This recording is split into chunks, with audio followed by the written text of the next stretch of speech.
chasing the hunt, and I set the pace when I'm running. I always take what I want and I always give it 100. Don't need a bank, no I'm funded. Play the game like it's nothing. I'm always thankful for something. Don't take for granted. Stay humble.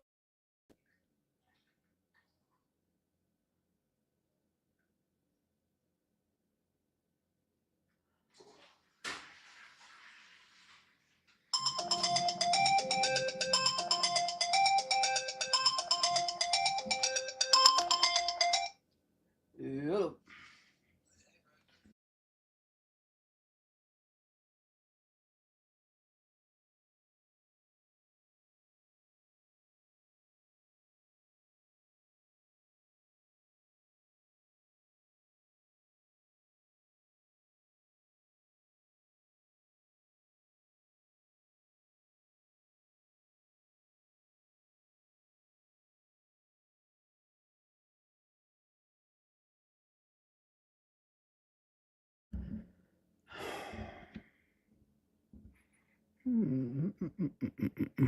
What am I missing here?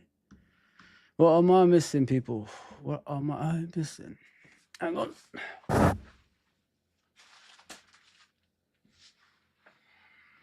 Hopefully it's better. Yeah, welcome everybody. Welcome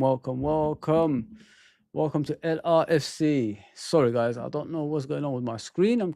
I'll try fix it. Just bear with me, please. I hope everybody's okay. Obviously, yesterday's game didn't go according to plan. So, yeah, we've got lots to discuss. Don't know what's going on here. Hopefully, I could fix this.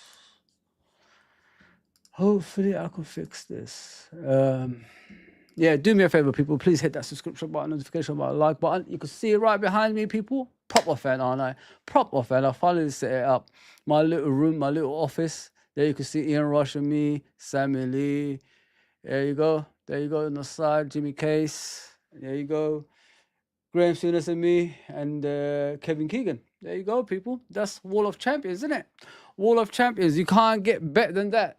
European Cup winners, league winners, whatever you think of, they've won it. You know what I mean? Apart from the World Club Cup, of course, but other than that, they've won everything, man. You know what I mean? Consistently. It's not like something, now and again or anything like that. But yeah, it's beautiful, to meet up with these legends and just talk to them. I don't think many people do that. How important these guys are to our football club as well. Yes, some of them did wrong as managers and leaving us and all that stuff. But sometimes you got to forgive and forget. You can't keep holding on to things that's in the past. Just let it go. So got lots to discuss today. We've lost yesterday against Tottenham. That obviously I'm going to talk about that in the Carabao Cup. And I want to talk about, the ownership. Now it's January. We still haven't signed anybody. We're still waiting for signings, which I don't understand. Players are dropping, people.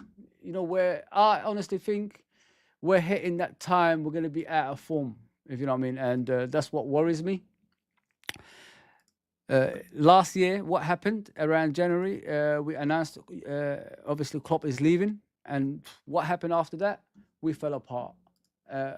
So this is what worries me at the moment. Listen, guys, like we're in a title race here. We should be, clear of everybody else, but we don't seem to do it. Every single time we get the opportunity to get away from everybody, so we'll concentrate on the Champions League. We keep failing. So when the pressure is on, these players don't really step up to the mark for some reason. And Arsenal are still in the title race when they shouldn't be anymore. So yeah, listen, there's a lot of things we've got to talk about.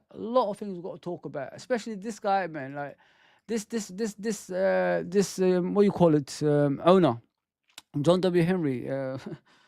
He's holding our club. We're in prison.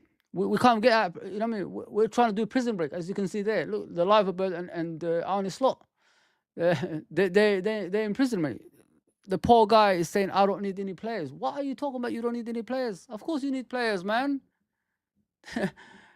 We haven't got strength and depth like everybody else. Now, like Kwanzaa's come off, we had to bring on Endo as a replacement centre back. Don't get me wrong, he done brilliantly, but that wasn't what that wasn't what we expecting, are we? Like, we need proper centre backs. We need a proper midfielders to replace the midfielders that were running to the ground. And yeah, it's too much, guys. Honest to God, like the lack of preparation, especially when you're title challenging, it's something we got to speak about. And I don't think we should let this get away from us, in my opinion. I'm getting fed up with it, to be fair, guys. This was always coming. I have warned people. I did tell people about what's to come, and it's right on time. It never lets you down. January, 3 players haven't signed contracts. We'll talk about one of them. We're criticizing one of them, which is Trent taking taking it out of line, in my opinion. I don't believe we should be talking about Trent the way we are. The guy has ambition in his life, you know what I mean. And if the club doesn't share that, it's not it's not a bad thing to want to go elsewhere. So I don't really blame him for that. It's what the club produces. You know what I mean? He probably asked the owners, "Are you going to buy any players this summer? Are you going to buy players in January if we're challenging for the title to help us out to get over the line?" And probably got a no. You know what I mean? So there's a lot of things you got to look at. There's a lot of things you got to look at. This is what I'm saying. Like, I'm not part of that dumbass fans that personally insult him in his Twitter or Instagram and all this stuff. We're too grown for that. We should be better than that. As a fan base, Liverpool Football Club should be setting the standards, and we're not doing that, man. We're just like falling for this new crop of fans that's criticizing players because they feel like it. Do you know what I mean? Because he doesn't do what they want him to do, which is sign a contract. You know what I mean? It's madness, man. But like I said, like, just let the Trent thing go, because the guy is ambitious. Is our club ambitious enough? I don't think so. John W. Henry is there, right there. Has he done anything to prove us wrong? No. In the summer we haven't signed anybody. Now we haven't signed anybody. Doesn't that tell you anything? You had about three to 4 months to get ready for this transfer window, to get players over the line, because you haven't got any in the summertime. But we're still in the same place. Like I've always said, see you next year. We'll be here next year, talk about the same thing again. And it's getting boring. It's getting absolutely boring. And when people are defending this, because I've got a lot of stuff in Twitter, defending this nonsense is beyond belief, man. It's absolutely beyond belief. Like, do you even care about this football club challenging? Do you even care about this football club at all? That's what I want to ask. You know what I mean? And now we've got people coming out asking questions about the owners. It's a bit too late to ask about it now. We should have asked about this earlier. If you know what I mean, this is too late. This has been happening for years. We lost a great manager because of their nonsense, their negligence. You know what I mean? This is why we are in the situations that we're in. And waking up too late is not good enough. We could have stopped this. We could have had 2 or 3 titles like 5 years ago, but we didn't do that. We just let it slide, saying this is a business. Liverpool Football Club is about family, togetherness, tradition. That's what we're all about. And if you're not part of that, the door is there, man. You know what I mean? Go. You don't have to remain there. Just get the heck out of here. I mean, it's just madness, man. Absolute madness. Like, we allow this nonsense at our football club. How do you refuse to win a title? That's what I don't understand. You know what I mean? Like, you've got the chance to win a Premier League title for a 3rd time in January, to get away from the rest, and you're not even signing players on top of that. I don't understand. I don't know where, these fan base that defend these people, come out with nonsense. That's what I don't understand. What are you defending, man? They don't want to win a title. We're in January. You know what I mean? And we're still waiting for someone to come through to help us out. Why? Like, are we waiting? No, man. No. I'm not having this, guys. I honestly, mate. I'm going to go buy a FSG out shirt. I'm going to watch Liverpool versus Lille. I'm going to wear it, man. I don't give a fuck. I don't give a fuck, man. I've had enough, man. Our football club has history and tradition of winning. But there's people telling me it's a business, and we've got to take care of this. We don't want to be like Man City. We don't want to be like Chelsea. We don't listen. Nobody's asking for that. It's just showing a little ambition. That's all we're asking for. This is us right now. Like, we're in prison. We are in prison, man. You know what I mean? We're in prison break. We need to break out of these fuckers. We need to get away from these fuckers that don't care about us. We don't. You know what I mean? They don't even come to games to even talk to the fans. There's no communication between the fans and them. And you're telling me it's okay. I don't... Guys, man, like, what is going on? We're getting held to ransom here. I mean, we're in prison, man. If we don't win the league this season, do you guys actually know it's the biggest embarrassment in the history of football? Forget about Arsenal bottle drops in the last couple of years. This is... It's not even triple that. It's more than that. It's infinity and beyond.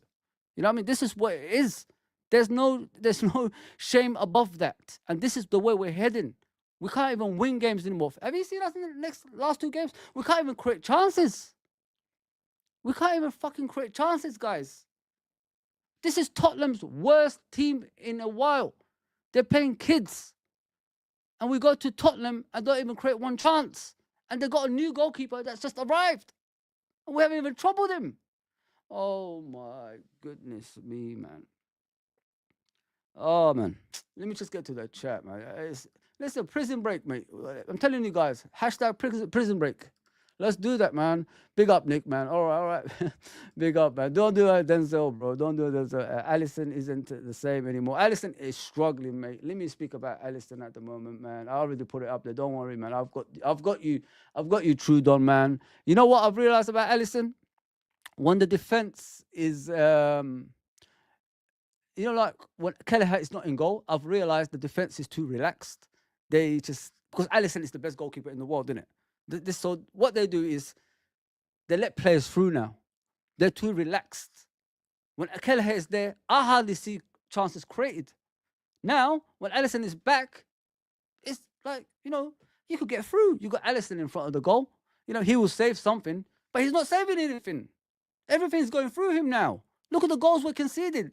Look at the goals we conceded against Man United. Alisson normally can save that stuff. Oh my gosh, yeah, Alisson's in a bad form, guys. And I think it's the defense's fault as well. From the midfield to the defense, they're not really doing their job because the teams are getting through us with ease, and the defense is too relaxed. Hence why Alisson is conceding goals, and plus he has to save as well at the same time. You know what I mean? When Kelleher is in goal, you hardly see that. And it's extra precautions in it. They don't want teams coming through them because they know when Alisson isn't there, Kelleher is less talented than Alisson, in it. So they make sure players don't go through them. That's what I'm trying to say, guys. And yeah, listen, it's just a mess in the wrong time of the season. We've got an opportunity to win the league, and we're playing like this, guys. Like it's annoying. It's really, really annoying. Sorry, I'm just trying to get JK on. Yeah, let's get him on. Yeah, it's a mess. It's an absolute mess, man. And if we don't get out of this rut right now, the season is going to be long, and a lot of mistakes are going to come along, and we're probably going to lose the league title because of it as well. So I'm worried. I'm really, really worried there. I know like you guys aren't, but the thing is, guys, we're hardly creating chances, you know what I mean? And we're getting the likes of Darwin Dudu on the pitch to try to change games when he can't even, hit the freaking target. I mean, he hit it once, and with the left foot, and the goalkeeper saved it and went for a corner. But what did he do? You know what I mean? The substitutions are not even making any difference. Yeah, man. We're in trouble, man. We're in deep, deep shit, man. Absolute deep, deep, deep, deep trouble, man. Alisson, yeah, like I said, the defense is too relaxed, and Alisson is like not himself at the moment. Let me just put it that way. Big up, Uncle Rods. Please go and subscribe to Uncle Rods. Please go and subscribe to Uncle Rods. Yeah, we're in a mess, guys. Honest to God, man. We're in prison, man. We're in prison. We're held to ransom by our owners, man. You know what I mean? We got Elon Musk, trying to come into this, this problems that we have. If you know what I mean, I got a feeling. John W. Henry, told him to say something to the Musk family to say something for us, to to get riled up. You know what I mean? Like to, be happy or sad, whatever it is, just to lose focus of us signing players. That's what it is. Every single January when we need to sign players, something happens. Real ownership, don't allow anything to happen. Simple as that. Because you're competing for a title and you're heading towards the direction. You could even win a Champions League on top of that as well. But it's okay. It's okay. FSG cannot do any wrong. Elon Musk doesn't care about Liverpool. He's a Man United fan anyway. You know what I mean? Why would he come and own Liverpool? We know it's all bullshit. It's a game to these people. You know what I mean? Just to shut us up so we don't ask for signings. That's the whole point. And it keeps happening every season. Yeah, man. I'm tired of it, honestly. I'm really, really tired of what's happening to Liverpool Football Club. It's just too much. It's too much. Watching that game yesterday made me panic. Made me absolutely panic, man. We're in prison break, man. We need to get out of this prison. I can't sit here and, accept this, negligence and, making fun of our fan base. Liverpool Football Club, should not be begging for players. It should be something that happens naturally. The Moore family had more ambition than these owners. At least the Moore family, every single summer they were spending money. You know what I mean? Even those two Cowboys were spending money. You know what I mean? But this, come on, guys.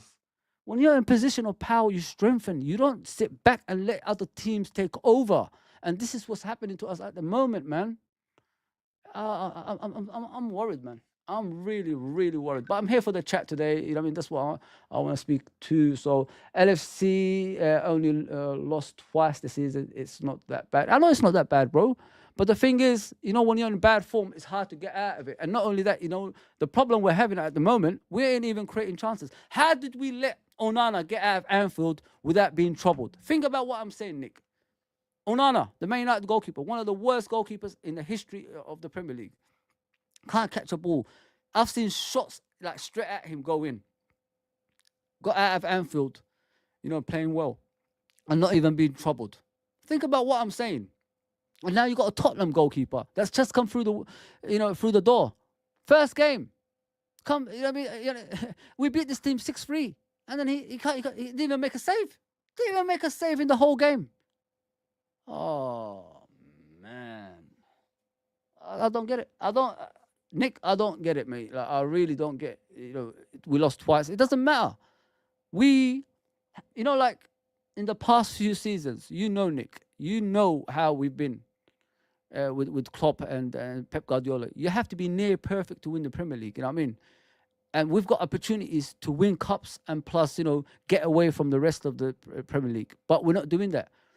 We're not doing that because the players look tired. The players look, they're trying, but it's not working. I look at, Gravenberch sometimes when he's running back, he's doing, the tired run. He's played too many games. McAllister is one injury away from a disaster the way he's challenging people. He goes with straight knees challenges. You know what I mean? Come on. What's going on, guys? How can you not see what I'm seeing? I warned you guys before this transfer window. When January comes, it's going to be difficult if the players haven't signed the contract and there's no players coming through the door. And look what's happened already. We're in a bad form already. We're in a situation, it could be a disaster, guys. We need to nip this in the bud right now, man. We need to do this, sign some players to help these players and sign the contracts to get away from this, Real Madrid coming in and settling our players. They're doing whatever they want. They're bullies. That's what they do as well. Yeah, it's a shit show, bro. Yeah, Uncle Ross, there's no doubt about that. We're in trouble, mate. We're in prison, like I said. We are in prison. We need to break out of this, man. You know what I mean? We need to break out of this fucking ownership. I've had enough. I've had enough, mate. How am I begging for money every season, every summer, every January? Why? Why am I begging for money? Why am I begging ownership to spend when they should be spending naturally? This fan base doesn't deserve that. But for some reason, we just allow it. I don't understand. I really don't understand. John Henry looks like President from Independence Day, but with glasses. Yeah, John W. Henry is a fool, man. He's an absolute fool, mate. I can't believe people defend that nonsense, man. Oh, we're good. We're financially secured. That's great. Yeah, but where is the money? Where is the money, John? Where is the fucking money, man? Where is the support for your football club?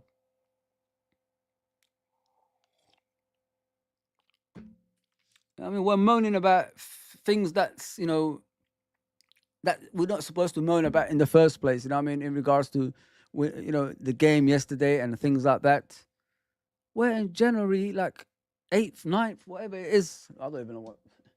I've been sleeping so much, I didn't even look at the date, really. Should be 9th. Yeah, 9th. We're in January 9th, and we're still like haven't signed anybody. Don't look like we're going to sign anybody. They're saying we're not going to spend. There's a big summer ahead. How many more times do the owners have to say that for people to wake up? That's what I want to know. Like, how many more times do these fans have, like, these owners, sorry, have to say that for our fan base to wake up? Every year we hear the same thing. And I tell people every single time, I'll see you next year. You know what I mean? Like, come on, man. We need a centre back. We need a DM. We need a striker, because we've got a striker that can't even hit the goal anymore. With Darwin, at least, in the last couple of seasons, he was hitting the goal. Now he doesn't even hit no shots on goal. You know what I mean? It's like, come on, man. He come on yesterday, guys. Yeah, Darwin. He was telling Salah to go up, go up, go up. He's telling Salah, yeah. He kicked it long. Salah was in front of him, yeah. He kicked it in the middle of the goal, like straight to the goalkeeper. How did the ball end up from going that way to this way? And you're telling Salah to go forward, and you're doing a long ball. This is the talent we got now. There's no talent. I'm telling you guys, like, it's a shit show. It's a joke that we're facing this stuff. Right now as well, in January. It happened before. It's a carbon copy of previous seasons, guys, when we're challenging for a title. We've been top, and then we just slide away. Nottingham Forest is not going to be an easy game. You saw them against Wolverhampton. They battered them. We're going to their ground now. They're going to be extra, cautious. And they are going to go at us. Man, we're in trouble, bro. Absolute trouble, man. Elon Musk, man. Let me show you what's happening around Twitter. Yeah? I put something up the other day. I put a couple of stuff, actually. And you get people having a go at you, some people supporting you, and all that stuff. I'll put this up. Let me show you guys. I'm just tired, guys. I know I'm talking about a lot of stuff, but I'm just tired. Talking about the same thing every season. It's getting boring. It's getting boring. Like, the worst part of it is people don't even see anything. Like, we all sit here, happy every single time. Our fan base are having a go at each other, not looking at the real issue that we have, if you know what I mean. Look, that's what I said when the Elon Musk thing came up. I said FSG at it again, feeding people BS, as we already know. This is every season, guys. It's not a new thing. Look back last season, same thing. Klopp out, and then Edwards coming in after that, and all this stuff. Every single time we're challenging for a title, they put us in jeopardy. You, as a fan base, should know when you're challenging for a title, you don't need outside distractions. You need your ownership to be an ownership that protects your football club. They're not protecting us, We're in a situation right now we could potentially, drop off, because the players look fatigued. They're doing too much running from what I saw in the last couple of games against Man United and Tottenham. And it's the same players that start in every game. Haven't you guys noticed that? Even in the cup, you expected, the players who are, on the bench, and the kids, like last season coming on and, playing in the first team in the cup. But you haven't. Now you see the first teamers playing. I see Van Dijk overstretching yesterday, making some challenges. He even tried to stop that goal, slide tackling, and that's not Van Dijk. Konate with his, wounded leg coming on. Like, this is bad, guys. We're in a bad predicament, and we're sitting here saying it's okay. It's not okay, because as the time goes on, we're only 1 or 2 injuries away from a disaster. Honest to God, guys, from a disaster, if we don't sign anybody right now. And we got our manager, our head coach, saying, "I don't need any players." What are you talking about, bro? You've signed nobody. You're top of the league. You're top of the Champions League. And you got teams coming to you and settling your players at the same time because you haven't signed any contracts. Oh, man. Salah was awful yesterday as well, guys. Honest to God, man. So many awful players, man. So many awful players yesterday. Oh, man. Yeah, as you can see, like I said about Elon Musk, transfer window is open, and FSG reach out to the Musk family to play along with their games. There you go. Who is the biggest game player? Elon Musk. Of course, obviously everybody knows that he plays games all the time. He makes fun of things and all. You know, X is not the same anymore since he's been in charge of it. Let's be honest, guys, boys and girls. He's just having fun. That's what he does. You know, millionaires, billionaires having fun. That's what it is. Why is it in January this announcement takes place about the Musk family wanting to buy Liverpool? There. Why wasn't it in November? Why wasn't it in October? Why wasn't it before that? You know, July, June. Why is it coming out now when the transfer window is open? Have you never asked yourself that? Why is it every single time in an important stage of the season, these announcements always come out to stop us from doing things, to lose focus of reality, which is, you know, going for a title? I mean, it's easy because it says there it's easy because perfect excuse not so buying players. Just like last January announcing Klopp is going. There you go. I'm not a Elon Musk fan. I don't want him as my owner. I don't want anyone associated with that country to own my football club. I want our fans to own our football club. I'm tired of it. I'm tired of it. And then look, they set their reporters, you know, as always, you know, to make announcements like that. Then let me show you another one. This Dominic King, this, you know, overweight prick. Where is it? Where is that? Sorry, no offense to every person. I'm talking about him here specifically, not other people. There you go. LOL. Some are saying if Elon Musk buys Liverpool Football Club, I will never sit at the Kop again. This is Dominic King, by the way, people. If you don't know him, he's a reporter around Liverpool Football Club. I'm sorry, I said when you sell your club to these passionless people who call our game soccer, do you think they care? Of course they don't care. I mean, they don't even turn up to games. You know, they don't even turn up to even speak to the fans. Why would they care? You know what I mean? If you leaving, they will just replace your seat. You know what I mean? As I said further as you go along, I said how many loyal fans have your current owners replaced? You utter garbage tool. He's a garbage tool. He's a FSG and he's a FSG lover. He gets the, you know, free press. He gets, obviously he sits in the Kop. You know, these are the people that, you know, I saw in Philadelphia when I went there last year to you know, watch, you know, Jamie Webster. He was doing a concert kind of thing, and they were unveiling the black kit as well with the Soboslai, Owen Beck, and I don't know who the third one was.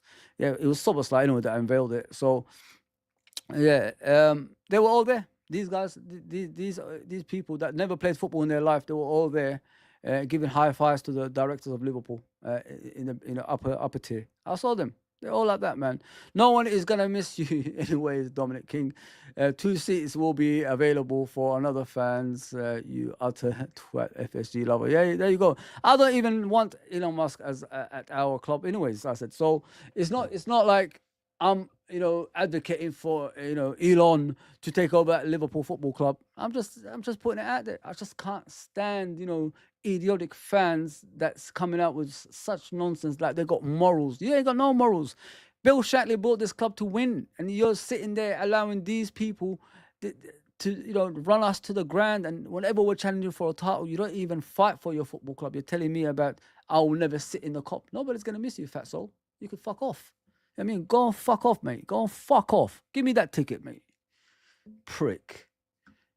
Absolute prick, Dominic King, mate. If I see what I'll tell him to his face, man. What's up with Jones and Joe? Yeah, they were awful yesterday, bro. Absolutely awful. I couldn't believe what I was watching, man. I wish I was asleep before the game, and I wish I just slept through out of it. It was boring, Genghis. I was looking at it and thinking to myself, guys, like, when are these players gonna start running, like, and doing something? We couldn't even create a chance. I mean, it's so bad. We couldn't even create a fucking chance in the game. Like, come on, man. Jota, you've been out for the fucking most of the season. What are you doing, bro? Joke. Big up everyone anyway. Big up to the chat, man. I'm here to chat with you guys, isn't it, today? So to put up whatever you want, I'm going to read it out, man. We're in prison, guys. We are in prison. You know what I mean? So hang on, let me fix that. I realized I've done a mistake. Sorry about the name. It's a bit, yeah, not supposed to be like that. What do you say? Gega says, "I know United match it's done, but I'm still pissed." We're all pissed, Genghis. Like, how do you let your rivals come to your ground and play the way they did? You know what I mean? Think about what I'm saying. We let those fuckers come to our football pitch and do whatever they wanted. Mate, they had so much joy. It was unreal. I mean, they were passing the ball across. They were like drawing us into the left-hand side of Liverpool, so they know, the weak side on the right side, and they launch a ball over the top of Trent, and they kept on creating chances. And that Delau, I think his name is, he's a left back, right-footed left back, and he was doing whatever he wanted. Whatever he wanted, he was doing on that pitch that day, guys. And we allowed them to do that. That's the worst part of it. We fucking allowed them to do that, man. I'm tired of it, man. I'm tired of, watching things like this. People coming into our football ground, especially our arch rivals, and doing whatever they want. That's 2 games now, like, just gone. And I did say before these games, we're conceding too many goals. If you look back, at the previous streams, I said, guys, like, we're conceding goals. I know we beat Tottenham by 6 goals to 3, but we're still conceding goals. Like, that's something that shouldn't happen. You know what I mean? You've got to prevent things like that before it gets out of control. Now, every team that we face, they're getting joy out of us. They're doing whatever they want. And it's a scary thing, because once you start leaking goals as we're doing, and, teams are confident to do that, it'll be hard to stop. And that's what's worrying me, if you know what I mean, guys. I'm really worried, man. And we're in a bad rut. I'm telling you, we're in a bad form at the moment. If you don't believe me, it's up to you. But when I send a warning sign out there, and I say it a lot, guys, we've got to be careful, like, what we're doing. We're conceding too many goals. Look what happens. Martinez, out of all people, scored at Anfield, guys. Martinez. Think about what I'm saying. And then, the second goal, look how easy that was. It went through Konate's legs. Trent didn't even take up a place. I don't know where he was in the box. He just followed Konate, I think. I don't know why, but he could have took a position just off Konate, so when the ball gets crossed in, if it comes behind him, he can clear it. He didn't even do that. He didn't even do that, man. He didn't even do that. Trudon says, where is Chiesa? Absolutely shocking signing. Oh, mate, he's on the bench again, innit? Look like he's shocked, like he's on the bench. He's always like that. I mean, like, he had a couple of lines in it. He's like that. His eyes are wide open. I'm thinking to myself, bro, like, you're either gonna play or not, man. Just fuck off if you can't do nothing, man. I'm tired of, like, watching you on the bench. It's tiring, guys. Honestly, it's tiring watching him on the bench, man. I can't do this anymore. I really, really can't do with this anymore, because we've been robbed again, innit? It's Arthur again, innit? Arthur has happened to us again, second time. They're not even, getting players that's important for the team to help them out on the pitch. It's just to silence us like they always do. Get players to silence the Liverpool fans. So if we get them through the door, at least, it will keep them quiet. And we're being quiet, because we allowed this to happen again. We didn't need Chiesa. I said that in the beginning. Why are we buying Chiesa? We don't need this player. I mean, we need more than Chiesa at Liverpool Football Club. We need a DM. We need a centre back. We need a left back. We need a striker that can score goals, not a striker that's just there. You know what I mean? Yeah, it's a mess, absolute mess, man. I'm getting tired of everything that's happening, guys. Honest to God, guys. I'm worried, man. I've got a feeling, guys, we're gonna drop off at some stage. The points will, like, if you look at the second half of the season, teams shut up shop in it, because they don't. First of all, they don't want to get relegated, and they don't want to be in the bottom 3 in the bottom half of the table. So the teams above them want to finish in a strong position to get money in their finance at the end of the season. So you look at the top 10 after that, they've got Europa League positions to fight for, and then you look at the top 4, then you look at the Championship. So everybody in the second part of the season, which we're in right now, will be cautious as time goes on. So it'll be difficult to beat these teams. It'll be difficult to open up these teams. And us, we're a second half team. We're actually, in the last couple of games, we're not even a second half team in the last couple of games. We ain't even scoring goals anymore. You know what I mean? So, yeah, guys, the tactics, everything we're doing on the pitch in the past game, a couple of games, unacceptable, man. Absolutely unacceptable. Chiesa, Trudon, I don't know where he is, bro. I wish I can tell you. He's just someone that's just sitting on the bench like Arthur, bro. You know what I mean? You remember Arthur? Like, it was the same. Alpha Melo, it was the same. He was sitting on the bench, never coming on. You know, time goes by, and you're not going to see him at the end of the season. That's what it is. That's what it is. Yeah, I'm worried, man. Absolutely worried. I can't believe nobody's worried. I'm just shocked. Like people are just accepting things for what they are at the moment. Fozzie, bro, listening to you brings the peace. I just want to warn people. You know what I mean? Like when you're in a good position, guys, you got to take advantage of it, and we're not doing that. That's where it is, Genghis. I don't think we're doing enough of that. I think we're just letting time go by, and you know, once that happens, it'll be, you know, we're gonna drop off. Like I said, imagine like 1 or 2 injuries happening to the main players because the first team is all we got. We ain't got nothing else after that. I mean, so once those players get injured, what are we gonna do, guys? Like, who's their replacements? Look at Soboslai. Now all of a sudden, you know, people were trashing Soboslai not so long ago. Now everybody is, you know, saying, "Oh, you know, we miss Soboslai." It's a bit too late to miss him now, man. You was trashing him a couple of months ago. I mean, like, why wasn't you supporting him? You know the talent that guy has got. He's got more talent than any other midfielders that we have. But it's just like it will take time for him to get it out. Yeah, it's an absolute mess. Big up John Conway as always, bro. Big up, brother. Curtis Jones was trash. He needs some of that coming to America Soul Glow spray. Yeah, he was awful, man. You know, he plays in that number 10 Trudon. It looks weird when he plays there, bro. I don't think he's a number 10. I prefer him to be someone that plays, you know, in the number 8, if you know what I mean. And he could help. I think he played for the under-21s when they won the Euros as a number 8, didn't he? So he's more suited to that than a number 10, bro. And when I'm watching him, he just doesn't know what to do. You know, like if you play football, especially on the pitch, you know, when before you receive the ball, you scan the place that you're in, innit? You scan, you look around. Where am I going to make my next pass? Who's free? Have I got enough space to think? You know what I mean? He doesn't do that. He just, the ball comes to him and he tries to use his body a lot. You know what I mean? And he hasn't got no body. You know what I mean? Like, you have got no muscles, mate. You ain't got no weight for you to even do that. And this is what pisses me off about him. He tries to like use his body too much and hold on to the ball for far too long as well. He's not creating. He's not scoring goals. He's not taking enough shots. I can't remember one shot at goal, to be fair, in the last 2 games. And he's not supporting the players in the right way as well, because sometimes you need an outlet, if you know what I mean. If you look in the pitch, you need an outlet sometimes as well. And that's what he doesn't give. Big up, bro. What's going on? Let me put my headphones on. Oh. I'm okay, bro? How you doing? I'm good, bro, man. Big up, man. Big up. Yeah, I was just talking about, you know, I'm talking to the chat today, innit? So just to discuss what's going on with the football club and all that stuff. We were talking about Curtis Jones. What do you think of him, bro? Like as a number 10? Because I don't think he's done enough to be number 10. To be fair. I think he's better off at number 8. Yeah, like for me, sometimes he lacks direction, and I feel what is his job in the team? You know, like he has 2 good games. Then you don't see him for like a couple of games where he don't really play that good, and then he comes back and plays a good game. Yeah. Very inconsistent, Curtis Jones. I think he could be a good player in the way he sort of runs into the box late to score goals. I like that part of his game. But I just feel sometimes he don't just get the game by the scruff of its neck and actually say, you know what, I want to win this for Liverpool.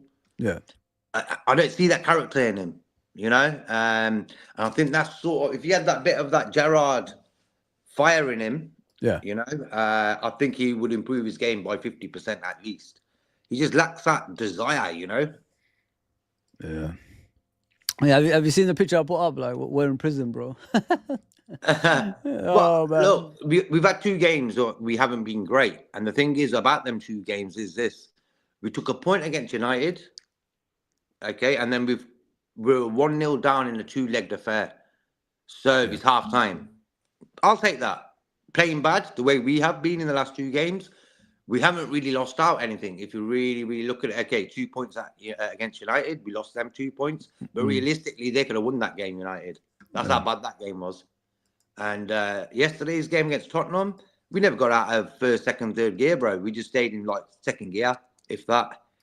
So I'm not really What's bothered what's about happening? that. Like, what's happening though, bro? Like, why are we like this? Mate, we haven't even created a chance yesterday. You know that. Like, I I can't think remember. You know, don't forget Tottenham's defense is not even there. There's about 3 players from defense and a goalkeeper missing, and I think a few of them, Saar, I think is missing from midfield. Madison, and Richarlison, yeah, they had a lot of injuries. I mean, so if you're playing against a team like that and we were almost full strength from what I've seen, why are we like that, bro? Like, what's going on? Yeah, we were pretty poor. I think the pre-game tactics were, let's not get out of second gear. We've got big games coming up against Accrington Stanley and Forest next week, yeah? Yeah. So I'm thinking he told the players already, look, we don't have to win the game today and we don't have to lose the game today. We'll take a 0-0 and go back to Anfield. And I think that was the motive. But I'm thinking, look at the players you've chosen. Yeah, it's full strength. Yeah. Full strength, though. So that team was there to win and score goals, and they couldn't just do it. I think first half, I think Jota tried with runs and stuff. Yeah. Because I watched the game back again quickly, and I just felt like we didn't really control the game, you know. But I'm not. I'm just going to say it like this: every team has bad days. Yeah. And we've had 2 bad days, and still we're in charge of what's happening with our. But the thing team. is, the reason I'm panicking the way I am, brother, is because there's something we've seen before in January, innit? Like, we're always in bad situations around this month. You know what I mean? We should have been signing players to help these players out since we haven't signed anybody in the summer. So, like, what's our intentions for the season? Like, what's our targets? If you know what I mean? Like, we could have a situation like Nottingham Forest beating us, you know, I mean, in 2 weeks, and obviously we're going to be 3 points ahead if Arsenal win or whoever behind us wins with a game in hand. But they catch up with you thick and fast, you know what I mean, JK? And not only that, in the second part of the season is the most difficult part of the season, which is, you know, teams, they're more cautious. They're going to be shutting up shop so they don't concede. And, you know, it'll be hard to open. And what's our struggle in games is when we trying to open up deep line defending, if you know what I mean. And that's going to happen a lot in the second part. That's what I'm trying to say. Like, I'm trying to warn everybody. Like, we've seen this before. We've seen this movie before, and it's gonna most probably happen again. And you know, if we don't rectify it right now, it's gonna be a long season for us, man. Because I've said it, JK. I don't know if you agree with me. If we lose this league title this season, in the position that we've been in, I think it's the biggest travesty in history, mate, in the Premier League. I don't think there's anything worse than that. I know you probably disagree with me, but you can't be top all season. You could have had, you know, chances like to get away, like 12, 13 points, 14 points, 15 points, even further than that. And you didn't take the opportunity. And then, you know, you lose the league title at the end. It'd be, I'm telling you, mate, it'd be the biggest embarrassment, biggest bottle drop in the history of football. Yes, Liverpool fans can come up with that nonsense of, you know, we wasn't challenging in the first place. We didn't expect to challenge in the first place. But when you're there, mate, and you're Liverpool Football Club, you have to challenge every time. I don't care what. Exactly. Before the season even starts, like for me, I'm not saying Man United or Man City are going to win the league. I will say Liverpool are going to win the league. You know, and the way we're at right now. This time last year, same sort of situation. Top of the league. Salah goes to AFCON and we didn't buy no one. What did we do? We ended up messing it up. Look, lackluster, tired, and this, that, and the other. That's why I haven't got really a lot of respect for Edwards and the clubs, the owners and stuff, because they don't look at it in a football way. They look at it in a business way. Yeah. And football is about winning. And with winning, you make your money. So it sort of makes sense to buy a guy now. Yeah. Like Tuchemeni from Real Madrid, for example. We get him and Gravenberch together in the midfield with McAllister in front of them. Happy days. We've won that league. This is what I'm saying, bro. Look what you just said. Like, look what could help us win the league, you know what I mean, and get us away from everybody else. You know, like, I'll understand, you know, if we get 0-0s here, you know, don't concede goals and all that stuff, JK. But we're leaking goals, bro. We're leaking goals. And it's scary. And I warn people, like, guys, I remember a few streams ago, I said, guys, like, I know we beat Tottenham by, you know, 6-3, but we conceded 3 goals. You know what I mean? Fulham, 2 goals. I mean, these are the teams you're not supposed to be conceding goals to. And it's easy for them to get these goals. This is what's frustrating. We're not even making it difficult for teams anymore. And you look at yesterday, look how easy that goal was by the Tottenham midfielder. I know like he should have got sent off, but I'm not gonna be dwelling on that. I'd rather beat 11 players than dwell on a player that's still on the pitch. If you know what I mean, it didn't happen. Paul Tierney is in the VAR. What do you expect? You know what I'm saying, JK? When that guy's in the VAR or referee, you're always gonna get something like this with Paul Tierney. He's either gonna make a bad decision against us on the pitch or on VAR, and that's what he's done. He should have been sent off. Don't get me wrong, but I'm not here to cry about that. We just didn't play well yesterday, and that goal we conceded, yeah, it was so easy. It was unreal, mate. Like, and I was thinking to myself, like, Alisson, bro, like, why don't you take up good positions like you normally do? Like, is that me or are we too relaxed when he's in goal, bro? Yeah, I remember the other day you were saying that. When we had Kelleher, I think the players were a bit more just because it was Kelleher. Extra precautions, yeah. So, but with Alisson, yeah, maybe. Look, Alisson hasn't kept a clean sheet, has he, since he's come back? Only the Girona game, as I remember. That's the only game I remember. Did he come back for that game? Did he? Yeah, that's the game. So the 1-0 there away. Yeah. Other than that, he ain't had no clean sheets. Yeah.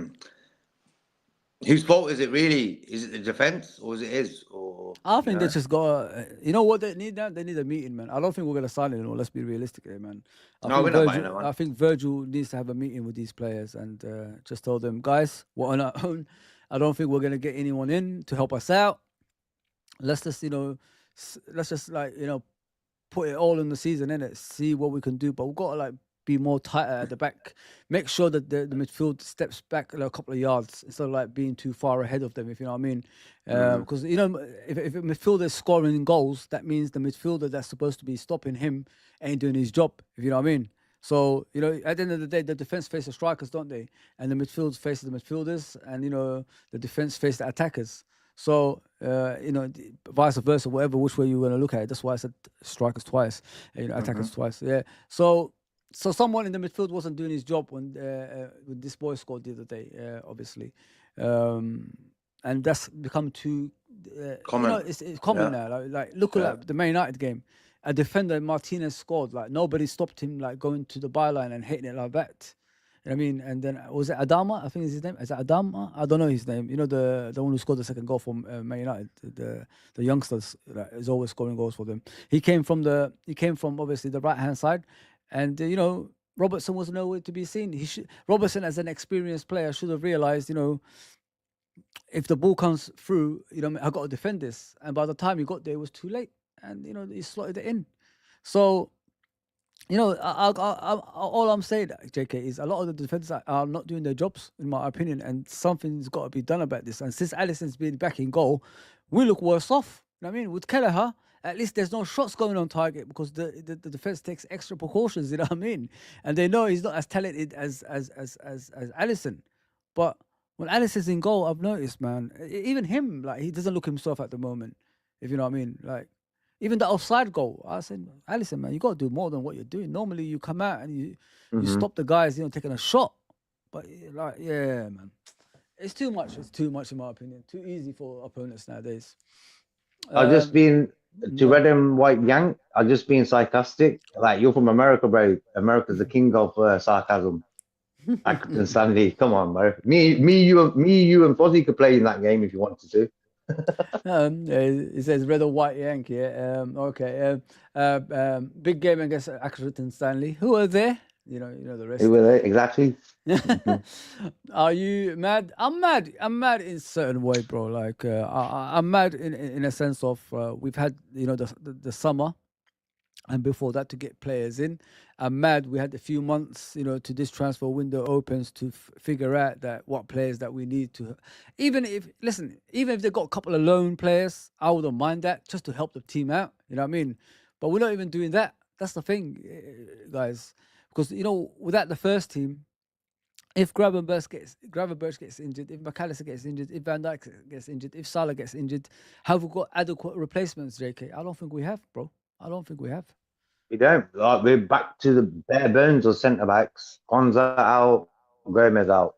Kanate not even ready to play. I think him coming on yesterday sort of imbalanced us because of Endo. I think Endo was playing great. Leave him there for the whole 90 minutes. What you doing? Leave it as it is. Kanate doesn't look right in the last two games. He's come on. He just hasn't Mate, settled mate, or he's tapped up his leg and he's coming on, bro. Like that means we were pressuring him to come on to when we're speed it supposed. up, like get ready. Yeah, Yeah, don't yeah. do that. Don't. It's a dangerous game because the next injury could be worse than the last one. If you know what I mean, bro. And that's what worries me about Konate. I think we're doing a disservice to him, bro. And I'm worried. I'm really really worried with him. The game. So the games we've just played are bigger than the ones upcoming. I think we've got about 4 away games coming up. Red and white. So that's going to be difficult for us. You know what I mean, Arsenal have got 4 games, I think, at home. If you consider Arsenal the challenges, I know they're not Yeah, in a good. yeah. I know they're not in a good form as well. But having home games is easier than going away. If you know what I mean. So having your own fans and your own pitch, it's easier winning than going away from home. So we're not gonna have it easy, guys. You know what I mean. We could potentially, drop points, and this is what's worrying me. And we're not putting ourselves in a situations like we could get out of that. You know what I mean? And if you look at the games we're playing right now, we're not like taking it seriously in regards to stopping shots going on our goal, defending better. Like sometimes you got to play European style of football, keep possession better, make sure the opponents don't come at you quick enough, and all that stuff. You have to do that. You know what I mean? And we've had that opportunity to do that. Don't get me wrong. Everybody's going to drop points. I mean, Arsenal's going to drop points. We are going to drop points. You know what I mean? And Chelsea's going to drop points. Man City, it looks like they're coming back. They're going to drop points as well. So, but we had such a good opportunity to get away from everybody else just to concentrate on the Champions League. That's what's frustrated me more than anything. And now we're in and amongst this, teams that's challenging for everything. And I'm worried. I'm really worried, man. I'm really, really worried. Yeah, I can understand what you mean. I just think because of last season, that's why I'm worried about. Because what happened last season, behind the scenes, what happened off the field, sort of affected what happened on the field. Yeah. We're sort of doing it again this year with the contract talk, bro. Look at Trent's display on United's game. Was that weeks and like months of contract stress, and that display showed that. There you go, then. We don't need this extra headache. We could be champions, and we're messing Exactly, around bro. like this, man. Act professional, to the owners and the guys who run that side of the club, like the That's way what. Jurgen Klopp. I think Jurgen left because he was sick and tired of all that sort of business happening behind the scenes. Yeah. As you can see right now, like Duncan has put up. Please go and subscribe to Duncan Cop Talk TV. He's one of the older ones like myself. He's Liverpool through and through, and he's very knowledgeable. That's the best thing about him as well. So, yeah. He says Real Madrid giving up on Trent Alexander-Arnold for now and turn to Lorenzo Aguado for right back cover. I don't know who that is, but that's good for me. I mean, if they're getting away from Trent, I'm happy with that. I'll take that any day, man. But yeah, as you can see, people, there's news coming in thick and fast. Yeah, so JK, what do you want, bro? Like right now in January, yeah, I think we've hit the bad form right now. I honestly think that. Well, let me just read the comments, man, before we go on. Hang on. Drew Don says, I wouldn't be surprised if Salah starts versus Eminem stand. Oh, my God. Well, we got away with conceding a soft goal moments before. One ball over the top. Yeah, you're spot on, Red and White. 100%, man. Big up, Alexander, as always, bro. Big up, brother. Big up. Yeah, bless up. Trudon on fire. Yeah, man. I like his jokes, man. His jokes are brilliant. Slot was terrible yesterday, and United game. His subs make no sense. What do you think about that? Is he right about that? Like the 3 subs he made yesterday, And the United game. Both and games. the United game subs were weird because what happened was at the time Diaz, Darwin, and Jota got ready. It was 1-0 to them guys. And then what happened was we scored, and he should have said, you know what, Darwin, sit down, bro. Endo, get your kit on, you're playing. I know I would have put Endo and Jota on instead of Darwin and Jota. That was one mistake. Yesterday, I think the subs he made, like the Trent, Darwin, and Diaz came on. I think he gave us a bit more energy up top in the game. We just looked better when they came on. So that was 3 good subs for me. But for me, Harvey Elliott not getting no game time again. I'm shocked. I'm shocked with that one, mate. Like I thought he Yeah. would start yesterday, and he didn't start. You know what I mean? I would have played him instead of Jones yesterday, 100%. Yeah, I think Jones just looks tired at the moment. He either looks tired or he just, I don't know, mate. There's just something not right about him. Can he handle the pressure? That's what it could be as well. When you're at the top, it's hard, bro. You know what I mean? It's hard. very hard to continue that. Yeah, You know what I mean? And that's what he's facing. You know, a lot of people were talking about Trent against Man United, but there's a few people that was talking about, you know, Jones. Oh, the as well. pair of them were bad. Yeah. The pair of them, I think Jones was pretty bad. For local lads, they're not showing enough. They're saying, and they're right.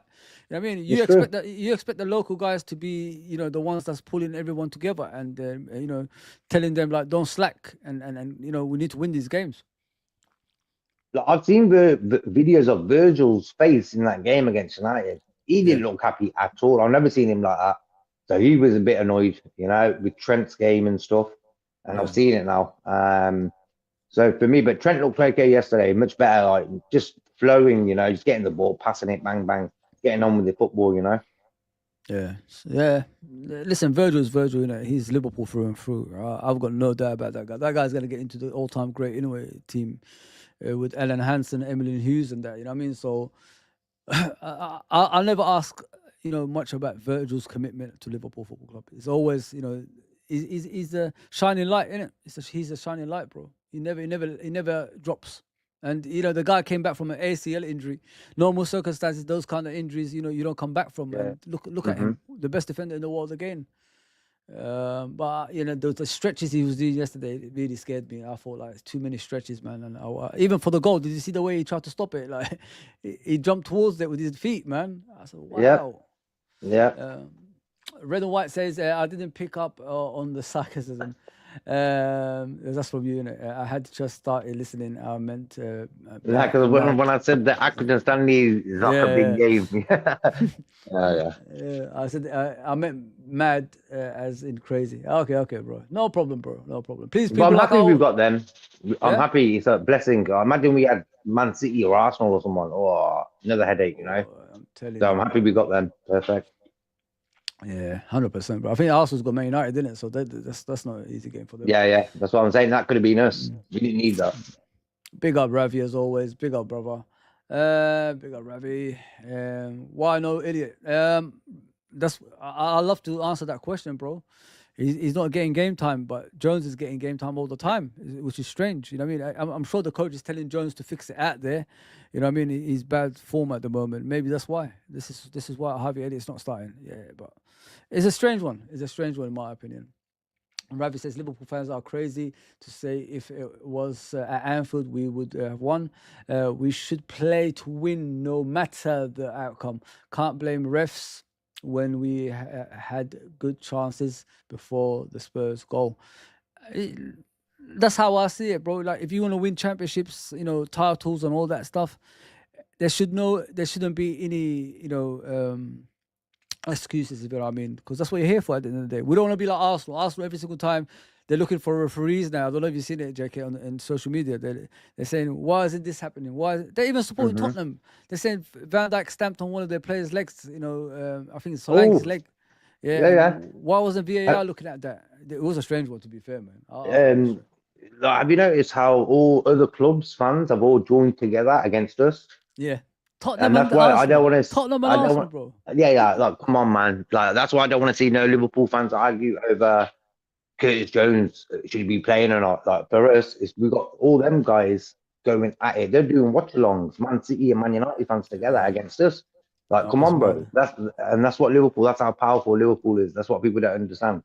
Everyone hates us because we're the greatest club in England. You know. 100%, bro. It's weird. It's absolutely weird the way they all come together. Just, you know, in spite of Liverpool Football Club, guys. You know what I mean? That shows like where we're at. And this is why I want to motivate us to win a league title and things like that. Because think about it this way. You win the league title. You're not going to hear Man United talking anymore. They're going to come out with the Premier League. We've got 13, you've got 2. You know what I mean? That kind of bullshit. Yeah. I mean, but we don't worry about that. The whole point is to shut these people up. Like we did, you know, for 20 years in the 70s and 80s. I just want to shut them up. I don't want them talking anymore. That's the whole point. Let Arsenal enjoy their invisible and all this nonsense with 12 draws. We don't care about things like that. We just want to win championships. That's what it's all about. That's what this club is. This is what this club is built for. Shankly built this club to be the bastion of invisibility. That's what he says, and that's what we should be striving towards. All this, negativity in regards to, you know, um, you know, Trent and all that stuff should not be in the way. We need to get rid of that.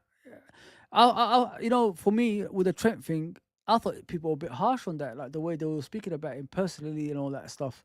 And what I said was like, a few years ago, a few months ago, he was making the same mistakes, but nobody ever called him out on it. Do people actually know Trent made 31 passes? He made like 31 passes mistakes against Fulham. You're talking about the 25 against Man United. He did 31 passes like similar to that against Fulham, and nobody questioned that. Did you hear about it that time, JK? Yeah, I never heard about that. Yeah, no. There you go. Yeah. So if you look at the 25 against Man United and the 31 passes that went astray against Fulham, I mean, like, what's worse? What's worse? But nobody spoke about it because at that time there was no contractual, issues. Now there's contractual issues. Everybody's crying like little bitches. You know what I mean? And it shouldn't be like that. Listen, just concentrate on Liverpool Football Club, which is go and win that league title. That's all I'm about, and the Champions League. If the League Cup comes along, great. Let's have that as well. That's all I want to concentrate on. Especially being so near now, like with two games away of winning it. Next game at Anfield, next game at Wembley, bitches, Yeah, too many bitches around me. I'm sorry to use that language, bro, but you can't pick and choose when you're gonna have a go at Trent. Me, you know me, JK. I have a go at everybody. Salah, the manager, anyone. Van Dijk, Alisson. I don't care. If I see them having a bad game, I'll draw them out and I'll pick on them because they need to improve their game. You know what I mean? And the way people go on about things right now, it's not the way, bro. It's not the way, man. I felt bad for Trent. I really, really did because the way people attacked him, it was unacceptable. It's not good. It's not good. No. We're Liverpool Football Club. We don't do that. We don't do that. We don't go after our players like that. They said he damn tooled. He purposely done it. But like, why? Why would he on purpose do that? The headache he got after, was it worth it? No, it wasn't. I think football is a game. Like you could be scoring 2 goals every game, and then all of a sudden you ain't scored for 3 games. It happens in your football life. It happened to me. I played football and I'm like, I played really bad today. Yeah. And then the week after, bang, score 2 goals, whatever. And that's football. You have your ups and downs. I think sometimes people think like Real Madrid are a perfect example of this. Robotic football clubs, the ones that they think they have the right to win everything. And if a player who scored 25 goals in the season didn't score in the last 2 games, sell him in the summer. That sort of talk is what modern day football is all about. No appreciation of the player, what he's already done. And that's what I don't like about football. You got to understand what players have done in the history have made our club today have 6 Champions Leagues, European Cups. That's why we can stick our chest out. That's why Arsenal and Tottenham and all these sort of clubs are in the background. We don't really pay attention to them guys because of what's been done already. And that's what it's all about. We got to get things done so the future Liverpool fans have enough in their pocket to say, listen, we got 10 Champions Leagues. What you want about? That's what it's all about, though. Yeah, it's funny, though, isn't it? It's funny, but it's true. I've been asking, where is the money, John W. Henry? You know what I mean? As well, this is what I want to move to now. Like, with this ownership, bro, I know we speak about it a lot. I'm going to speak about it until I see something different, bro. Because if you're allowing them to do what they're doing, it's just, They're taking a rip. You're not a true Liverpool fan. You're not a true Liverpool fan. Yeah. I'm sorry. If you're letting them do what they're doing right now, you're as bad as them as a fan. I'm sorry. There are Liverpool fans who are more happy that the summer just gone, that we got more outgoings than incomings, and we made a little profit. Now look at it, we're playing Endo at centre back. So, like for me back in the days, I was really interested in the investment side of football and the money side of it. Are the club healthy financially and stuff like that? Yeah. How much money did FSG make last season with Liverpool? Probably 800 million. God knows where that money's gone. Yeah, you pay the electricity bill and the guys who look after the pitch and Well, pay the wages. the stadium is leaking at the moment, isn't it? So Oh, they're we're trying to lucky. get they're trying to do a Man United special. You know, we need a new stadium. Let's move a new Wembley. Look at our roof is done. That's all Man Also, United did that one for. Yeah, yeah. I'm gonna be sitting in that stand in it on the 21st. So hopefully it doesn't leak on my head. If you know what I mean. Oh, So who's that yeah, against? That's against. the Champions League game against Lille. I'm going to that game. Oh, you're going to that one. Oh, perfect. Yeah. Okay, enjoy. Hopefully, ain't gonna leak. Ravi says thoughts on McAllister did well. McAllister's been phenomenal, bro. I've got no issues with McAllister. The thing that's upsetting me at times about McAllister is he's playing too many games and he's stretching too much for the ball, which could, his knee could give way eventually, if you know what I mean. I've seen him make some challenges while his knee's straight, you know what I mean? He's not been bent.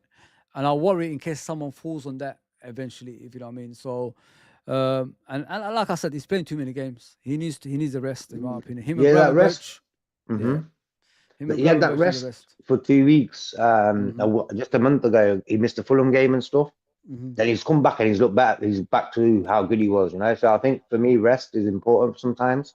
Yeah. This weekend is a blessing in disguise. A lot of players will have the weekend off now to recuperate from the week we just had to get ready for Tuesday's game against Forest. So a rest is important this weekend. Rest is very important for people like McAllister. McAllister is 100%. He don't give a damn. He's getting stuck in. That's why he's a 100%. big favourite of mine. McAllister, like, that guy, he ain't gonna mess about. He's playing. Yeah. 100%, bro. He's special, man. We're lucky we got someone like that, guys. Some of the passes he makes telling ya. sometimes, world-class passes, man. Ravi says people also saying Alisson looking tired. Alisson just doesn't look himself, to be honest, Ravi. I think he struggles in the games. But as I said in the beginning, if you heard me, what I said was, I honestly think the defense is too relaxed when Alisson is there. I think they don't really concentrate. Their concentration level is not the same as when Kelleher plays. I think because when Kelleher plays, they know they have to do extra on the pitch to prevent the other teams taking shots on our goal. But when Alisson is there, they let people take shots. They let people go past. They let people go one-on-ones. You know what I mean? That's the difference between the goalkeepers, and that's what I think with Alisson at the moment. There's too many players going through on goal that get opportunities now, and it worries me. And that's something we've got to work on in the next few weeks. You know what I mean? Because games are coming thick and fast, guys. You know what I mean? There's no international football for a while. So it's all about the Premier League, the Cup, and the Champions League now. And, the FA Cup is going to come on, obviously, next weekend. So, we've got to utilize the squad as much as we can. But have we got enough players to do that? No. We just got to be smart about it, because these owners are like I put there, John W. Henry, don't want to spend money. I mean, he just wants to, own a club, and that's about it, really. No investment. It's not just us, guys. Even the Boston Red Sox are, having a go at him. If your crown jewel, which is the Boston Red Sox, we're second, people. Like, don't make any mistakes about it. We're second to a baseball team, even though we're a bigger, as a club, as a worldwide, brand. We're still like, second to their baseball team, and they are even complaining about them at the moment. I mean, I've always said it. If you can't spend money or make the team you're at challenge, and when you need players to invest, what's the point you being there? I don't understand. This is what's shocking me. People are just sitting back and allowing this to happen. He's never going to invest, even next summer. He's never. Look, listen. We wanted Carcedo for 100 million, 111 million. Where's that money gone? Where's the next Carcedo? We haven't signed anybody. I mean, we bought Endo for a stopgap. Where's the DM that's supposed to replace Carcedo? We didn't get him. We're still waiting.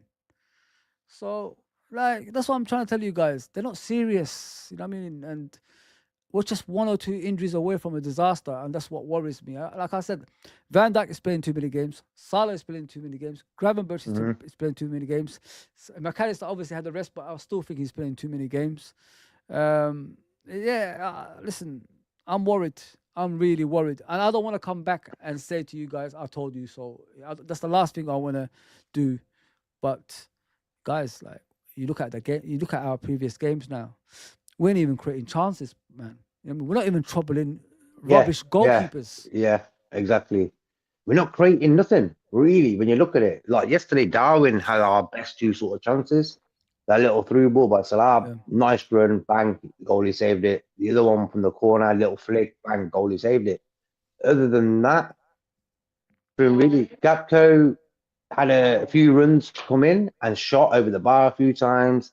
That's why I want Gapco to mix it up a little bit. See the Salah ball he gave to Darwin, where Darwin Yeah. shot. That's what I want Gapco to do when he I comes was from kind of that left. shocked Gakpo came off. I was hoping Salah came off because Salah was just having a shocker. You know what I mean? I didn't think Gakpo Yeah. played that bad. I thought Gakpo was the most. I think he gave the most threat. At all the players. hmm Well, I was surprised about that, but I was happy when Diaz came on. Like Diaz is a guy who keeps hold of the ball. yeah. We need them in games, you know, and that's why for me, the Forest game, I'm having Diaz in that team. I think he'll hold on to the ball because Forest is going to be hectic, and we need someone who can hold on to the ball, 100%. So I think Gakpo, Salah are 100% certain. Is that other spot Jota, Darwin, or Diaz? Do you pick? 100%, bro. Like with Arne Slot, yeah. I said it to you guys yesterday, you and Brian yesterday. I said the problem I have with him is when the big players have bad games, is he going to do the same thing that he does to Kwanzaa? We saw it again yesterday. Salah was crap, didn't do nothing, didn't bring him off. You know what I mean? So how much more am I going to be looking into things like this for my manager, not being brave, you know what I mean, to take off the big players? It's all well and good when you're taking off Kwanzaa, who's no threat to you. He's not going to threaten you. I'm going to leave because I'm a top player. You know what I mean? I want to see the same attitude towards the big players. If they're having bad games, take them out. I'm asking you, JK, did Salah do enough yesterday to stay on the pitch? Be honest with me, bro. Yeah, but like for me, Salah's got that golden ticket where he could be on the pitch for 90 minutes, and in the 92nd, he'll get the winner. He's got that golden ticket, bro. We know he can do that. And hence why, for me, I never had a problem Salah staying on the pitch. If he's fit enough and he's happy enough to stay on it, carry on, bro. He's the number one goal threat for us. The thing I'm saying is like, should the attitude only be to the weak players? That's not good. Yeah. You got to saying. like. I think Trent has sort of had a bit of that. Sort of, you're coming off.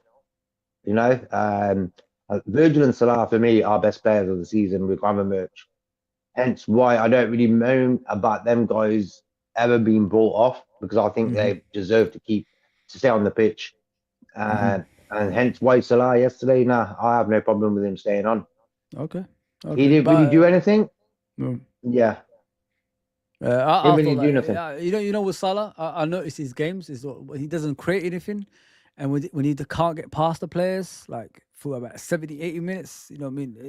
It's just a bad game. That's what it is. But the reason I'm saying that because it's a League Cup, bro. You don't need him to keep him on. You know what I mean? You can bring on Chiesa or someone like that for 10 minutes. Yeah. Like what's going on there? What's going on there? Exactly, bro. You know, the Chiesa deal for me was a club signing. Like we're talking about the owners and about their spending and stuff. They haven't bought no one for a long time. They gave us a Chiesa who can't even play football. And what it was yesterday, him not coming on was a sort of a bit of a smack in the face, thinking, you know what, took him on. I would have started him instead of Curtis yesterday. Come on, if he's on the subs bench, for me, he's ready to play. Simple. Exactly, man. Otherwise, don't bring him on the bench. You could have played that number 10 role with Jota. That's his normal role anyway. If people don't know about Jota, before you saw him at Liverpool Football Club and Wolverhampton, he grew up as a number 10, so he knows how to play that number 10. So you could have just brought on Chiesa and played him as a number 9 or something. If you know what I mean? Or just swap him with Salah last 15 minutes or something like that. But even give him a little taste, just in case. Just like give him game time. I was so happy to see Simicast playing yesterday.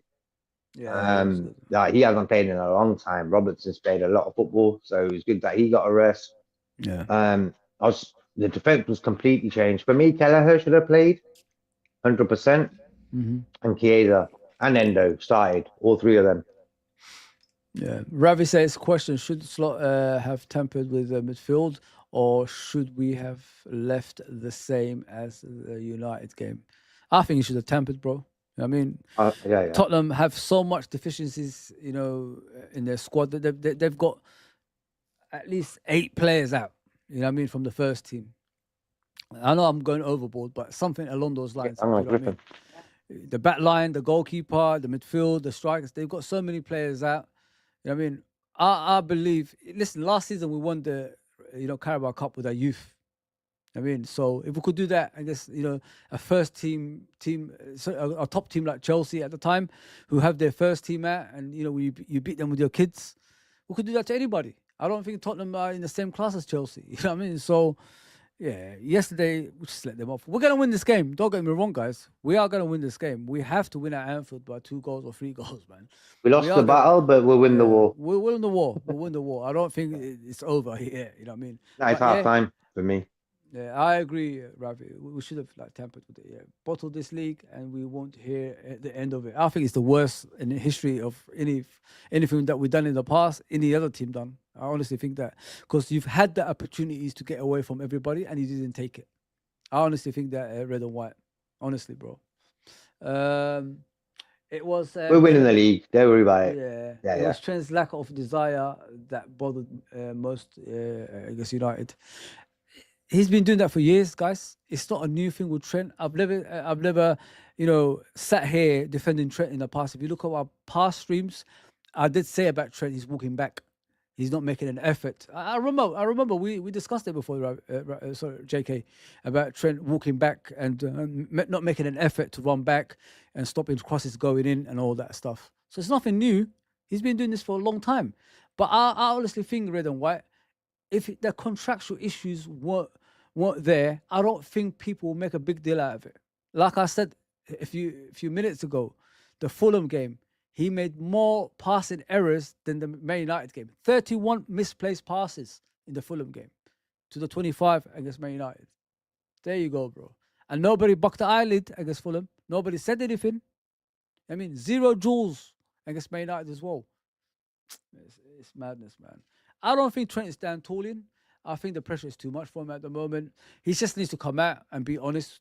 You know what I mean? If he wants to leave or he wants to stay. That's what I think. Put yourself out of that nonsense, putting pressure on yourself. Just tell the truth. Let us know if you're staying or not. We respect you either way. You know what I mean? We'll prepare you for the end of the season, saying goodbye to you. Simple as that. You know what I mean? Yeah, but he's thinking right now, if I come out with the news right now, he's going to get it. It's pretty bad, like with nothing even decided yet. He has one bad game against United, bang, everyone's jumping on his back. I haven't got time for that.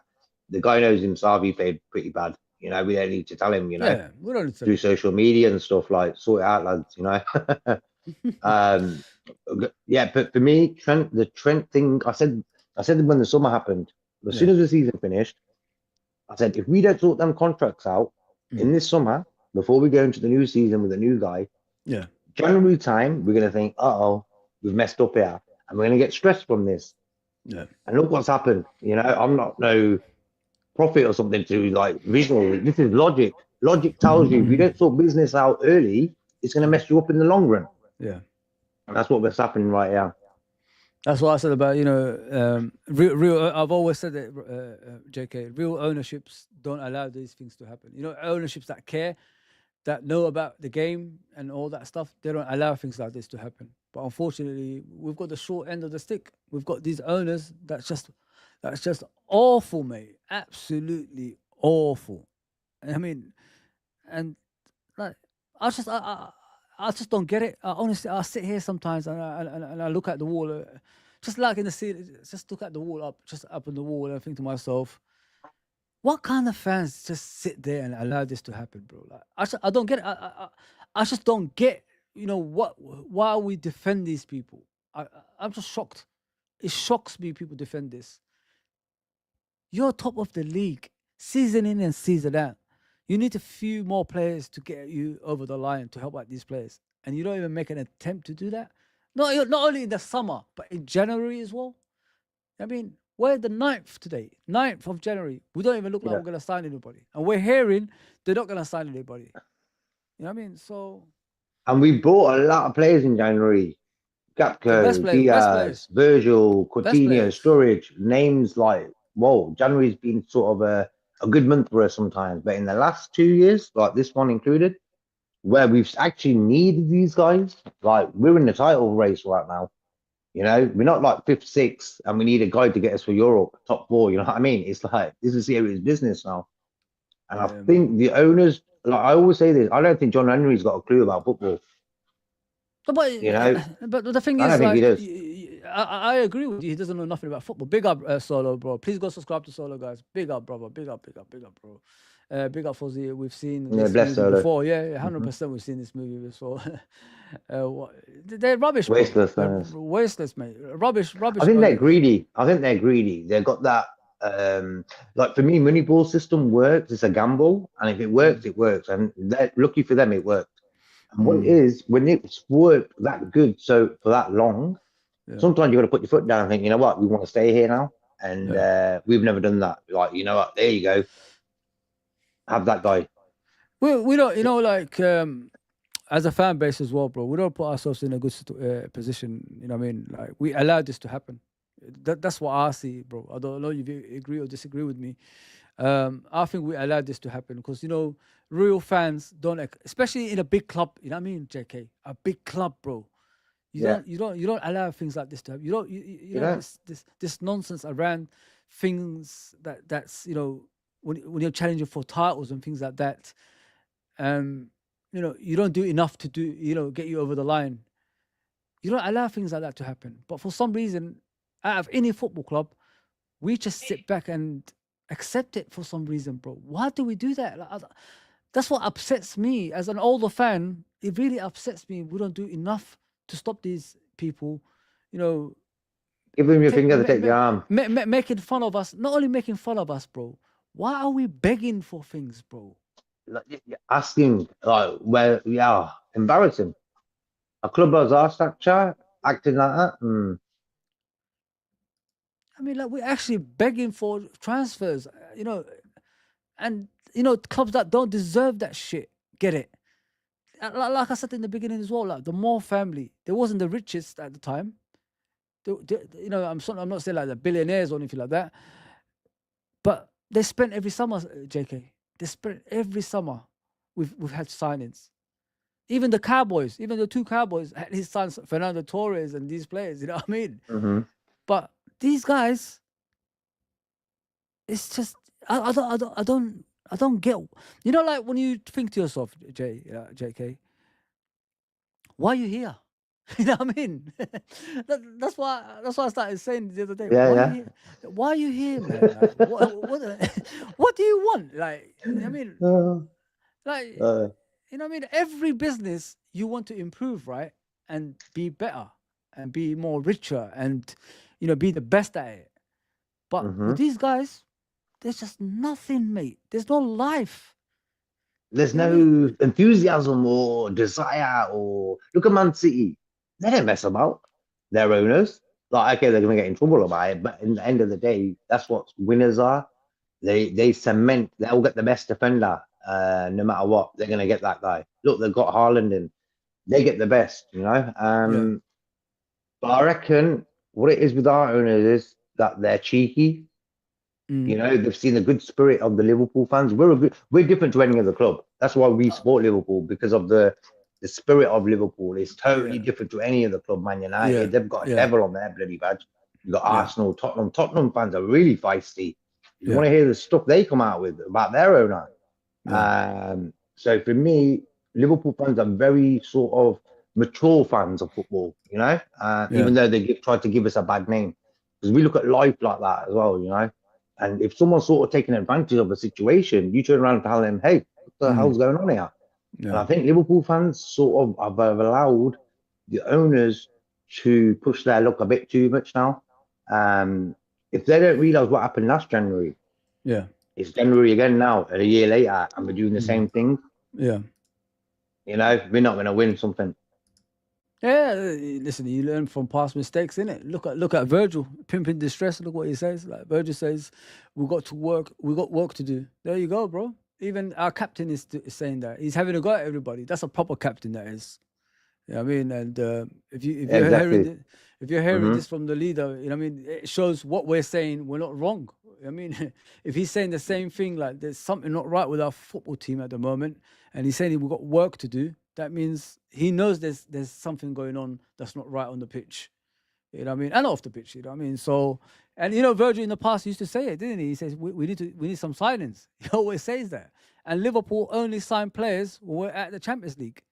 But when we're, you know, when we're in the Champions League and we need to challenge for a league title, we never sign players. It's like we're intentionally avoiding challenging for a title. You know what I mean? It's frustrating. It's so frustrating. You're right, Solo. They spend when we drop out of the top 4. Yes, spot on, bro. Just like I said today. Big up, JK, he says from X. Yeah, bro. You're spot on. This is the thing I'm saying. They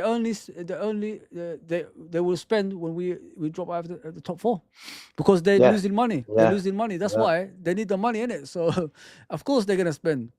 If you lose money, that's the only time these fuckers spend, and it's just too much of it. Season in and season out, like I just don't understand why people allow this, man. There's no protest. There's no, you know, there's no togetherness in our fan base in regards to winning anymore, bro. Teams are catching us up, guys. You know what I mean? Teams are catching us up on championships. I mean, we stood back for 30 years and let Man United catch us up and overtake us. We've got the opportunity to, you know, get away from them again, but we're not even doing that. We're not even doing that. We're just sitting back and allowing it. Man. Exactly. You know, remember the old days of sport in Liverpool? Every season we win a league, we're getting 2 guys in. No matter what, it doesn't matter. Even if the strikers are scoring goals, defenders are playing good, we've won leagues, we've won a Champions League, we would get 2 guys in all the time. You know don't what? buy no one no more. No, we don't. We don't buy no one. We don't, mate. We're begging for players, bro. You know what I mean? And Look at Man United. the worst part of it is like the players are aging, and people have not even like you know looked at that. The players are aging, bro. I mean, they once. You know, when you're in your 30s, especially like when you're 33, 34, when you get an injury, you know, like a nasty injury, it's very hard to come back from that. Look at Matip. One serious injury, like he had injuries in the past, but not as serious as the last one. He retired. That's what I'm telling you guys. Well, it could happen any time. We're one serious injury away from our top players to, you know, for the season to be a disaster. And we're not even looking into that. We're just, you know, letting time go on. It shouldn't be like that. I'm giving Matip a phone call, bro. We might need him, man. You do it for free as well, you know? He had an ACL, didn't he? And that was it for him, man. One ACL. Look at, I mean, like, it's impossible to come back from, guys. Honestly, like, I don't know what happened to Kwanzaa the other day. Do you know anything about him? It looks like some people saying he went well. It was a weird sort of situation. He let the ball run out, didn't he? And then all of a sudden, next second, I'll see Salah stuck into slot, tagging him, yo, Kwanzaa's on the floor. He was sort of holding his right side of his chest, sort of, or something, like the side of his chest or something. Yeah. Like you might have got a little hit there or something, but I'm not really sure what happened there. Not really sure. It says that it looks like Kwanzaa will be fine for Saturday, so it seems unlikely that we will sign a centre back this month, even with Gomez out. However, if we do sign a centre back, either in January or the summer, who would be your preferred target? In my opinion, the next signing as a centre back should be someone that's going to replace Virgil. You know what I mean? That's what this is how I'm looking at things, because you're forgetting Virgil. What is he? 34 soon. He's 33 already. So you will need someone to be under him to replace him eventually while he's still here. If you know what I mean, JK. I don't understand this, you know, people just allowing things to slide. You know what I mean? Salah's replacement has to be here right now. So eventually he'll replace Salah. He could play underneath him. Like, we could bring off Salah now and again in the next couple of years. Under his tutelage, at least he'll be there. Once he replaces him, it'll be no bother. You know what I mean? Like we did in the 80s, 70s, 80s, whatever you want to go, whichever way you want to go about it. That's what we used to do. That's how successful we was back in the day, guys. That's how we maintained success. And I've always said it. The boot room was way ahead of their time, the way they organized that. Way ahead of their time. I wish you guys can see what I'm talking about. You know what they used to do? They used to like buy players not for a lot of money. You know, like similar to the players, like you say Jimmy Case, and then Sammy Lee takes over like that. It was like that. You already had them in the youth, in the reserves, and then they would take over that guy's position eventually. Ray Kennedy, Ronnie Whelan took over. Graham Souness, Steve McMahon took over. You know what I mean? We used to do things like that. Exactly. Yeah, It yeah. was so Exactly. beautiful. Good Way examples. ahead of the time. Way ahead of the time. I'm not wrong with that, Way. JK. 100% right there. Way ahead of the time. I was thinking, how come this team is so good? The way they've got a new guy comes in and just like takes over, you know, like Steve McMahon for me, one of my favorite DMs, like him and Oh, Souness. oh, Whew. That's why I'm saying if we had one of them two guys in our midfield right now to add to our squad, we're oh, winning everything. oh, So 100%. for me, that midfield region, like for me, I remember it looked a little bit tired yesterday. Mm. You know, I want another player who can bring in with a bit of strength, just Yeah. to make sure the defense don't have to do that much work. You know, Yeah. I wish Endo had a like, bit more pace. It'll be great, innit, if he had more pace. But I thought he was brilliant at the centre back yesterday. I don't think we had problems when he was a centre back. It's just when should have kept Konaté him and them on came on. in that Yeah. position. Like, Yeah, why are man. you bringing Kanate on? He was going out, running out the stadium. You know when Solanke turned him, Oh my Kanate was God. running out the stadium back to He's not fully Liverpool. fit, Like mate. the way, He's not fully fit, man. yeah, that showed me he weren't fit. That sort of level of movement, the way he did it, showed me he wasn't mentally ready for that game yesterday. Like, bro, why are you shielding the ball that way? Like, come on, bro, we can all play football. I knew in that situation, I am putting my body more to the right side so we can't cut in. It was just like, come on, man. Jake, I love this picture I put up with the prison, innit? Only in a live bird. Prison Prison break. break. Yeah, I They had mean, they're hiding behind the prison, innit? They can't get out, man. Oh, fucking hell. Look, but Poor he Iron. knew what the score was when he walked in, Slot. You were trying to tell me that Slot don't think, hey, you know what? If I brought these two guys in now, it would help me out. It will give me a league title. It will make my name look better. Mm. And that's why I didn't really understand the Klopp thing. Klopp sort of burned in his own name, keep the owners happy regarding transfer. You know, when a manager gets two players he needs to win things, he's going to Yeah. keep his job and he's going to get more money in the long run. And I think sometimes Klopp sacrificed that, saying to the owners, you know what, it's January, I need a guy. We're going to win the league Yeah. this year. You He was know, just a good human being, bro. Like Klopp. You know what I mean? yeah, they That's took what advantage people of that. I think misunderstand. He will never bring problems to your football club. You know what I mean, he's that type of guy. never. You know what I mean? Hmm. I'm having problems with the owners and all that stuff. He will never do things like that. That's what I miss about Klopp. The human side of it, people don't look into things like that. I think, you know, and not only that, you know, with him as a manager, what I loved about him is his psychological thing. You know what I mean? Like the way he gets into players' minds and make them think they're better than what they are. And then when they go on the pitch, they just, you know, win everything, if you know what I mean. You didn't expect Henderson to captain Liverpool to the European Cup final and, you know, win that and the Premier League, did you? Henderson, of all people, like quality wise, he will never get into the Liverpool all-time 11, would he? Let's be realistic here. But he's won the Premier League, World Club Cup, and the Champions League. You know what I mean? So he And he captained still them. gets this, Yeah, Henderson. He yeah, gets this. I'm like, yo, this guy was getting sold to Fulham.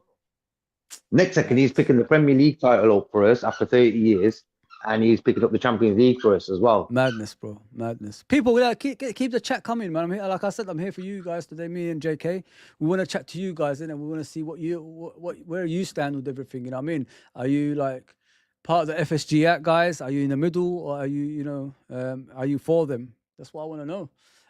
Solo says Liverpool are running the same PR crap when Klopp was there. Yeah, nothing's changed, mate.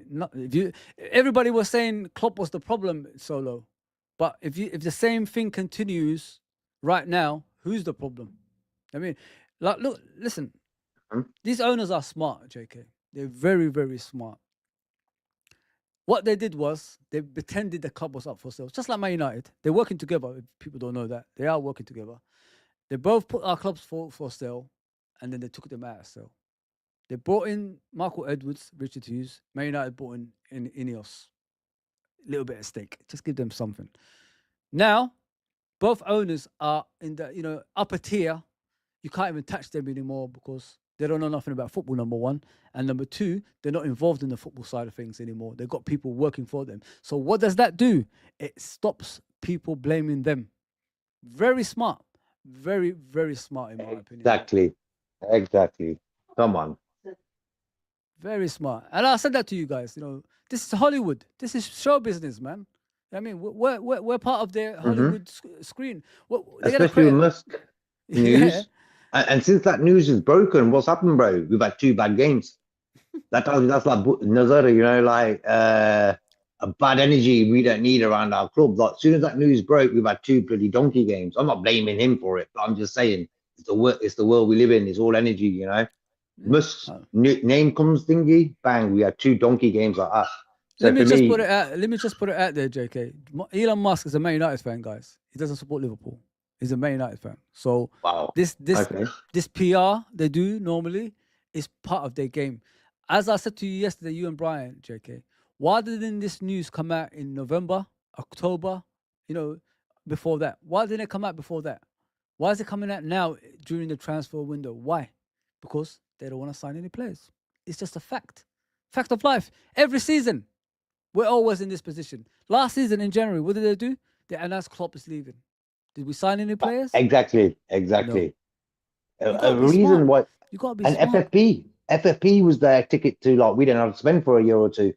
Oh, look, FFP, we better not spend anything. Last season they done us real good and proper. The Klopp news and the FFP, for them, happy days. We didn't have to pull out nothing this January window where we could win everything. Same shit's happening now. We spend a lot of time supporting Liverpool as guys, everyone in the chat as well. Yeah. You got to understand, life's about winning. When you win, your energies feel good. Hence why we always want to win. When you win, you're happy. The day's good, that's football.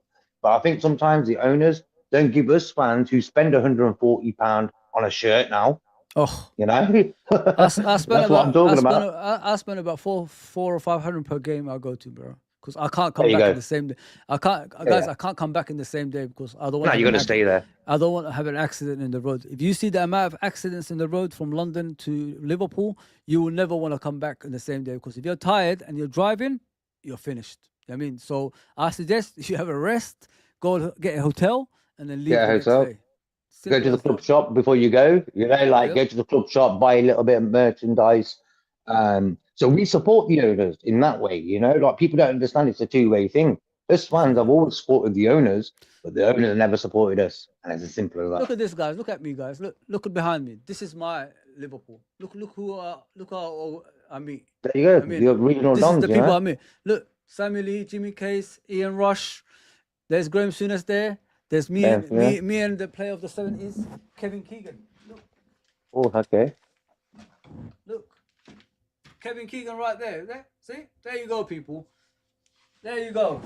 Nobody can tell me about my loyalty to my football club because I see a lot of people out there, just fucking scumbags, that say to me, go and support someone else when I start saying some stuff.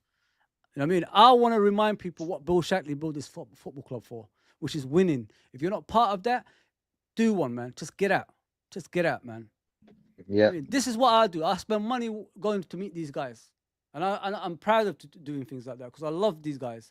Like Wall of Champions, it says Wall of Champions. They've done all that for us. All that stuff that we have on the picture is they did that for us. You know what I mean? It's a joke, mate. Especially when fan base asking me for my loyalty, like telling me the other day when I started talking about Dominic Keane and his stupidness, saying about if Elon Musk takes over, I'm never gonna sit in the Kop. I said, well, there's 2 seats available, bro. You know what I mean? You fat piece of shit. Get lost. I mean, at least a father and his kid can get that seat now. You know? Yeah. You know what I mean? I heard his dad's interview the other day. His grandmother's from Liverpool, and I'm thinking, where did he pull that story out from? Which cow did he pull that story from? The dad giving an interview. Yeah, his grandmother, Elon's grandmother, is from Liverpool. I'm like, no shit, bro. Fucking South Africans. Oh, when I heard that, I was like, ooh, I don't really believe that story there. Come on, man. I used to hang about with the Beatles. My grand. What are you talking about, Beatles, bro? What are you talking about Beatles like they play? I mean, come on, man. I mean, He's going to say he went to Bill Shankly's wedding next. I swear South Africans are Dutch, aren't they? The Yeah, it white. is. Yeah. So, Dutch colony. Yeah. so how did that happen? You know what I mean? They're probably Arnie Stott's cousin or something. when his daddy said, "Oh, they're gonna put the price up, so I can't talk about it." Stop this bullshit. We know you're not gonna buy anything. Relax, man. We know you guys are in cahoots doing show business and crap, man. Telling me about buying Liverpool Football Club. Get lost, man. Slot came out and said we don't really need to purchase players. The PR machine in motion. There you go, bro. Yeah, bang on. Yeah, there you go. Mick says, big Yeah, up, bless. bro. Big up, Mick, man. Big up Fuzzy and JK, of course. Big up. The thing is, most FSG inners just watch the stats so far and don't know football. Can't see what's coming up next month. You know what it is, Mick? You're spot on with what you just said there. I don't know about stats stuff, bro. You know, like when you go to football matches, do you actually look at stats or do you watch the game? You know what I mean? So this is what I'm trying to say.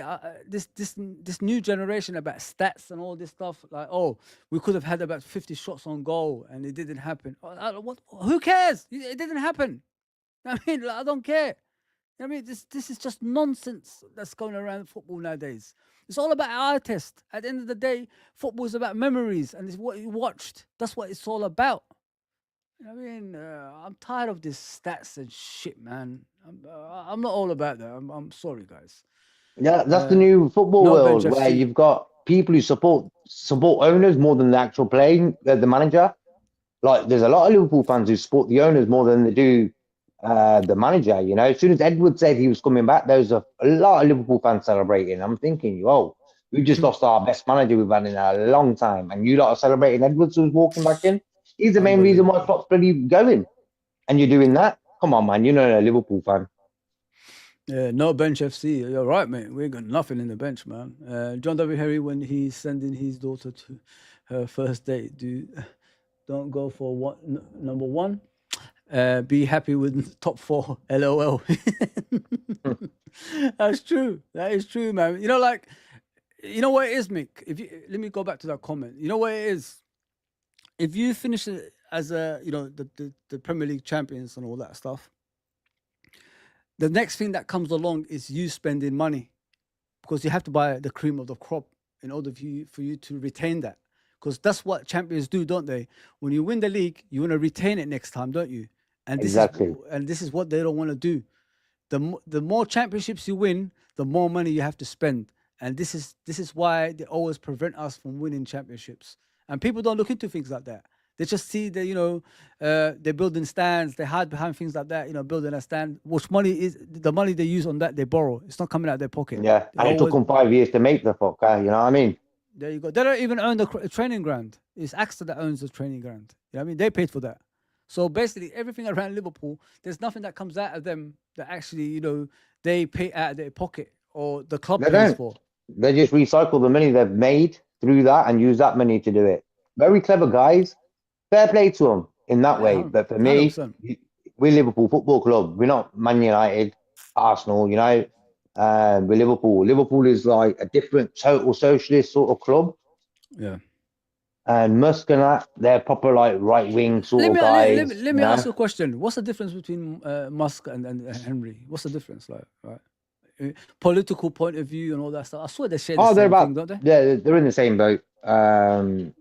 So that tells you everything you need to know, really. They're in the same sort of boat politically, and business-wise, they're in the same boat as well. They're using English sort of products for their own gain or political agendas.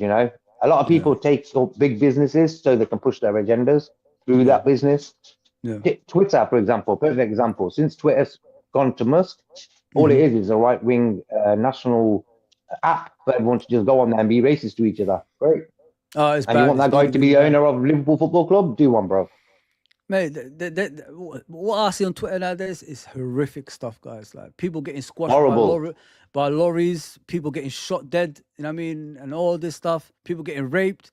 Like nobody is actually monitoring this. It's actually, it comes, I don't know if it comes in your timeline, like these things like this. I try to keep deleting them, stopping it, reporting it, but it keeps coming back.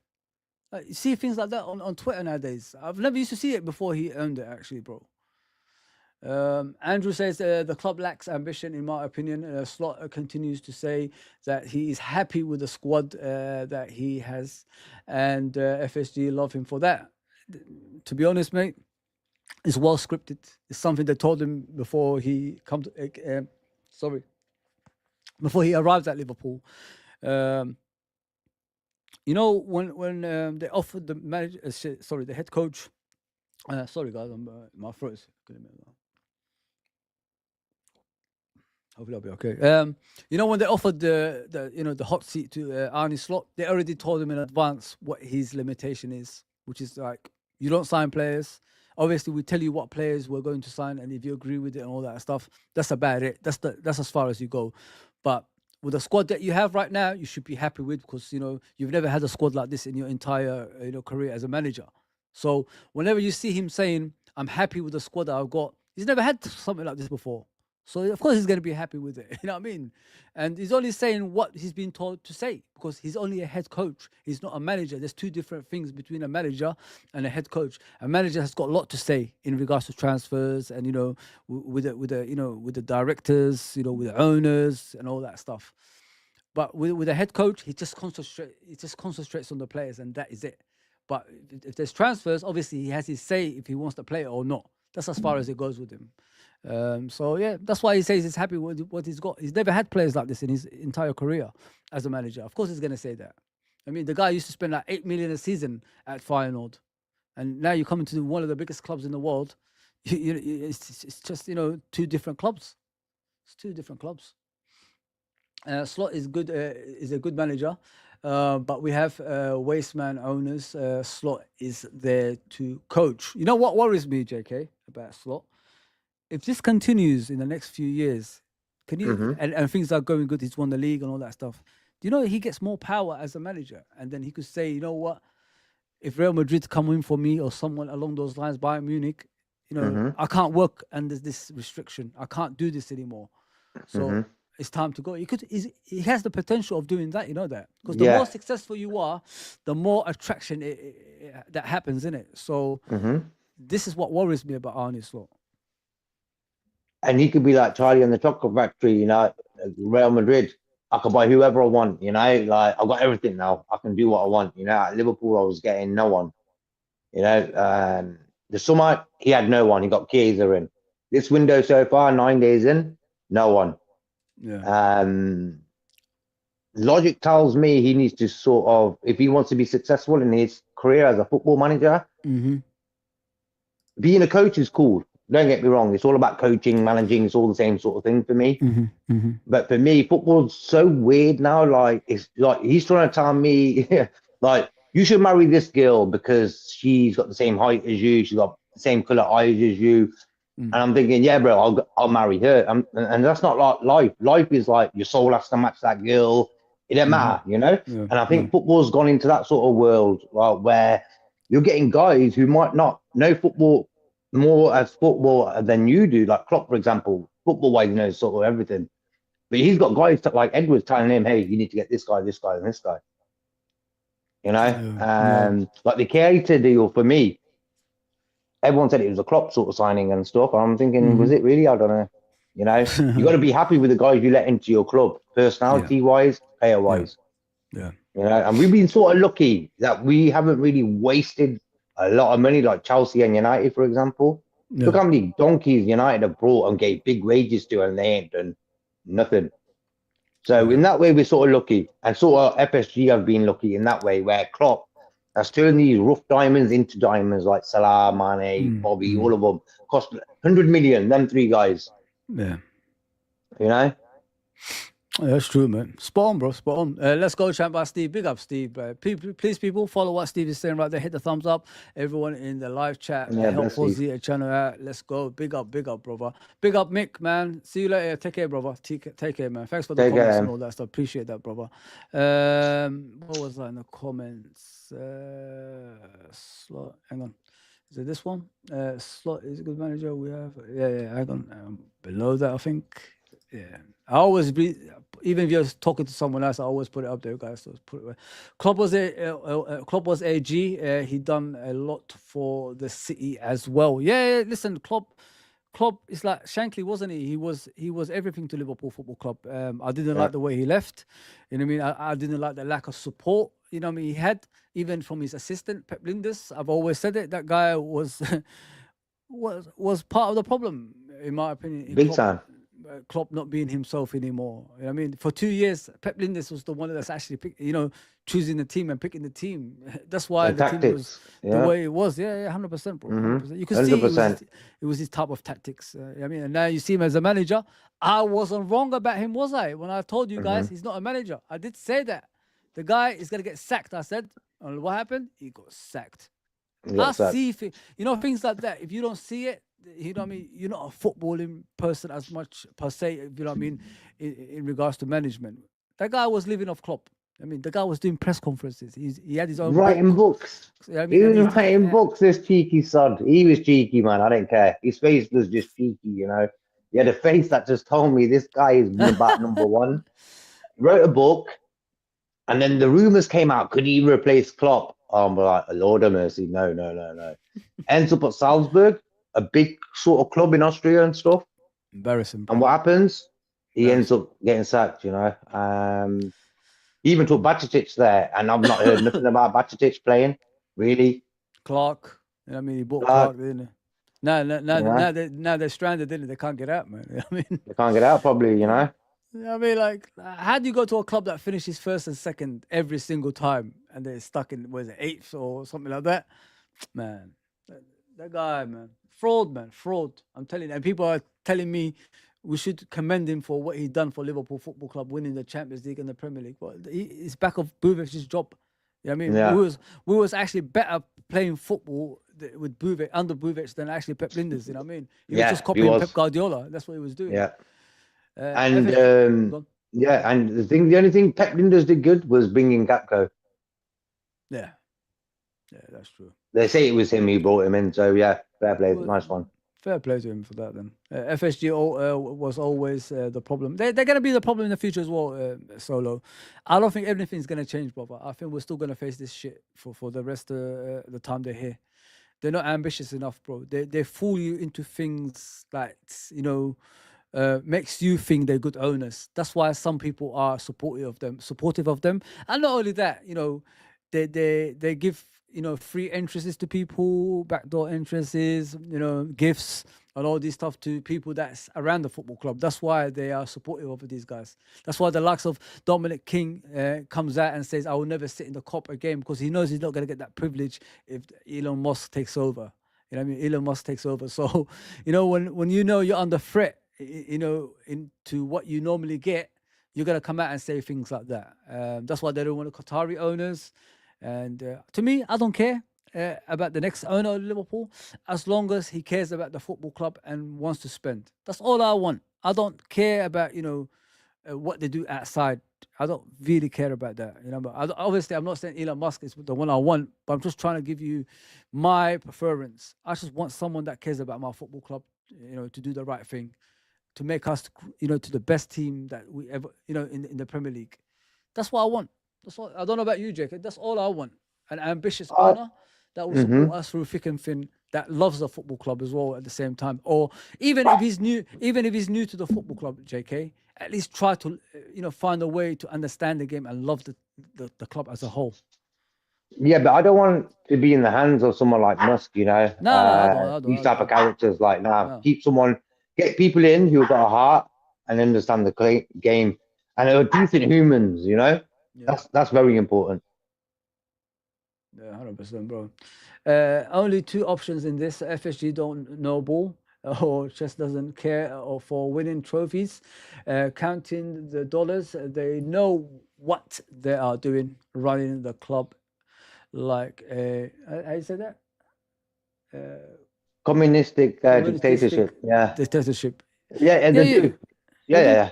They do it, and they do it in a way where they don't give a damn. They're really cheeky about it as well. Before Klopp came in, I spent like £40 on a Liverpool shirt. When Klopp left, I'm spending 140. You know my point though. Like that's the difference. Like Klopp made to the club. He made them money, and the It's thanks he amazing, got isn't it? was he says bye, and 2 days later Edwards walks in. So I don't really work that one out. 100%, bro. Solo says they brought in Edwards to save the money. Yeah, the money, of course, 100%. Slot is a coach with zero power, the way they like it. 100%, bro. That's why Amaron and all these guys didn't come in, because they wanted more power and they refused that. They wanted someone to come in. All this BS about they taught Amaron. I don't know how to say his name. Sorry, guys. Ruben. Let me just put it. Ruben, the Man United manager. I'm a firm believer. It's nothing to do with that in regards to formations, because all we're hearing is they told him we play 4-3-3, and that's the way you got to play. I can't imagine you go to a manager that plays a different formation, for majority of his career he plays three at the back, and then all of a sudden you tell him like you have to change formations to suit us. Do you get what I'm saying? Yeah. Amaron wanted to be a manager. He didn't want, and when they refused him to be a manager, he said, I'll look elsewhere. And this is where, the likes of West Ham and Man United came to the equation. Because I don't know if you agree or disagree with me, JK. Can you imagine telling a manager, you got to change your formation if you come to our football club? How about if you can't play that formation? You know what I mean? Yeah. It's all That's about what the people are saying. manager. That's It's what the most people are saying. important role in a club is the manager. You can spend money like a donkey, like Chelsea have, and then the manager could just mess it all up. So for me, the manager should have the final decision on who he brings into the club. Yeah, because if they're saying the reason he didn't come to Liverpool is because of the formation change, well, why are you going after Alonso as well, who plays the same way? Do you get what I'm saying, JK? Because all I'm hearing from the big YouTubers is the reason Amaron didn't come to Liverpool is because he didn't want to play the 4-3-3 formation. But he probably can't play that, because manager comes with their own philosophy, don't they? They don't come here. They don't come to head coach, manager, whatever you call it. They come with their own philosophies. You know what I mean? So this is why they got the job, because the way they play. You know what I mean?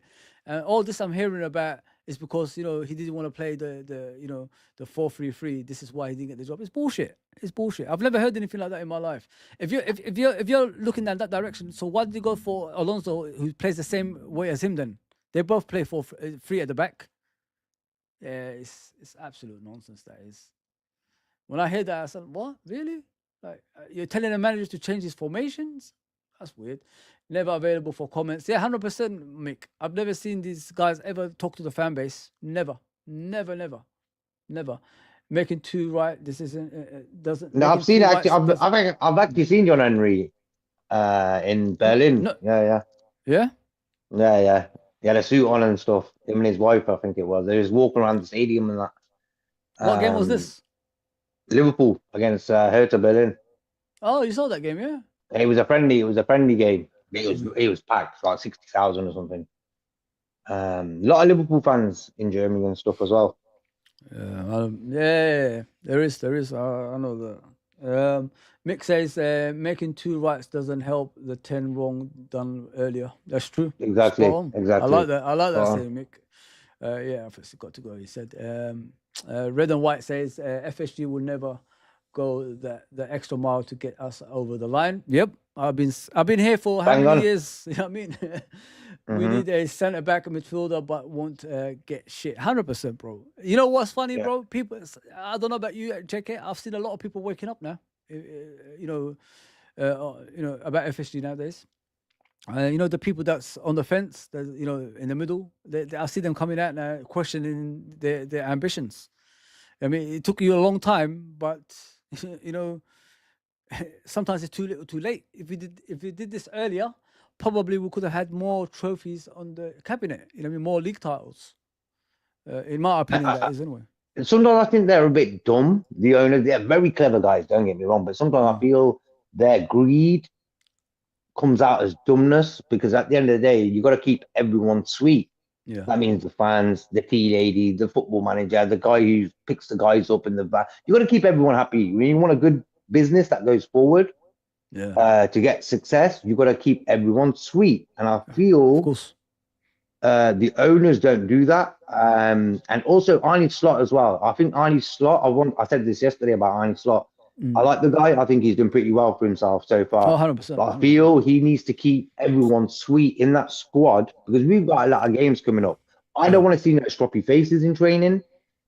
Guys on the bench look like someone just robbed all their house and money and bank accounts. You get me, bro? And Slot, that's Slot's job. Klopp was number one at keeping everyone sweet. Yeah.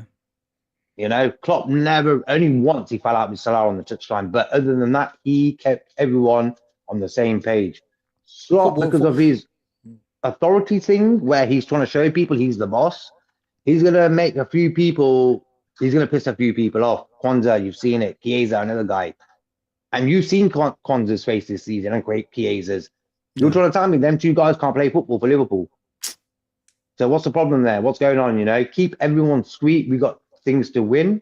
If we're fourth, fifth, sixth, or something, yeah, who cares? You know, but we're top of the league right now. Keep everything sweet. And I think I stop trying to prove to the people he's a serious guy. Might bite him in his ass. You know, and I don't want that to happen. Yeah, 100%. Football is a psychological thing now, isn't it? If you look at the modern day players, if you like insult them, they will like not give you that extra yard on the pitch because they're very sensitive in the modern day guys. Very very sensitive.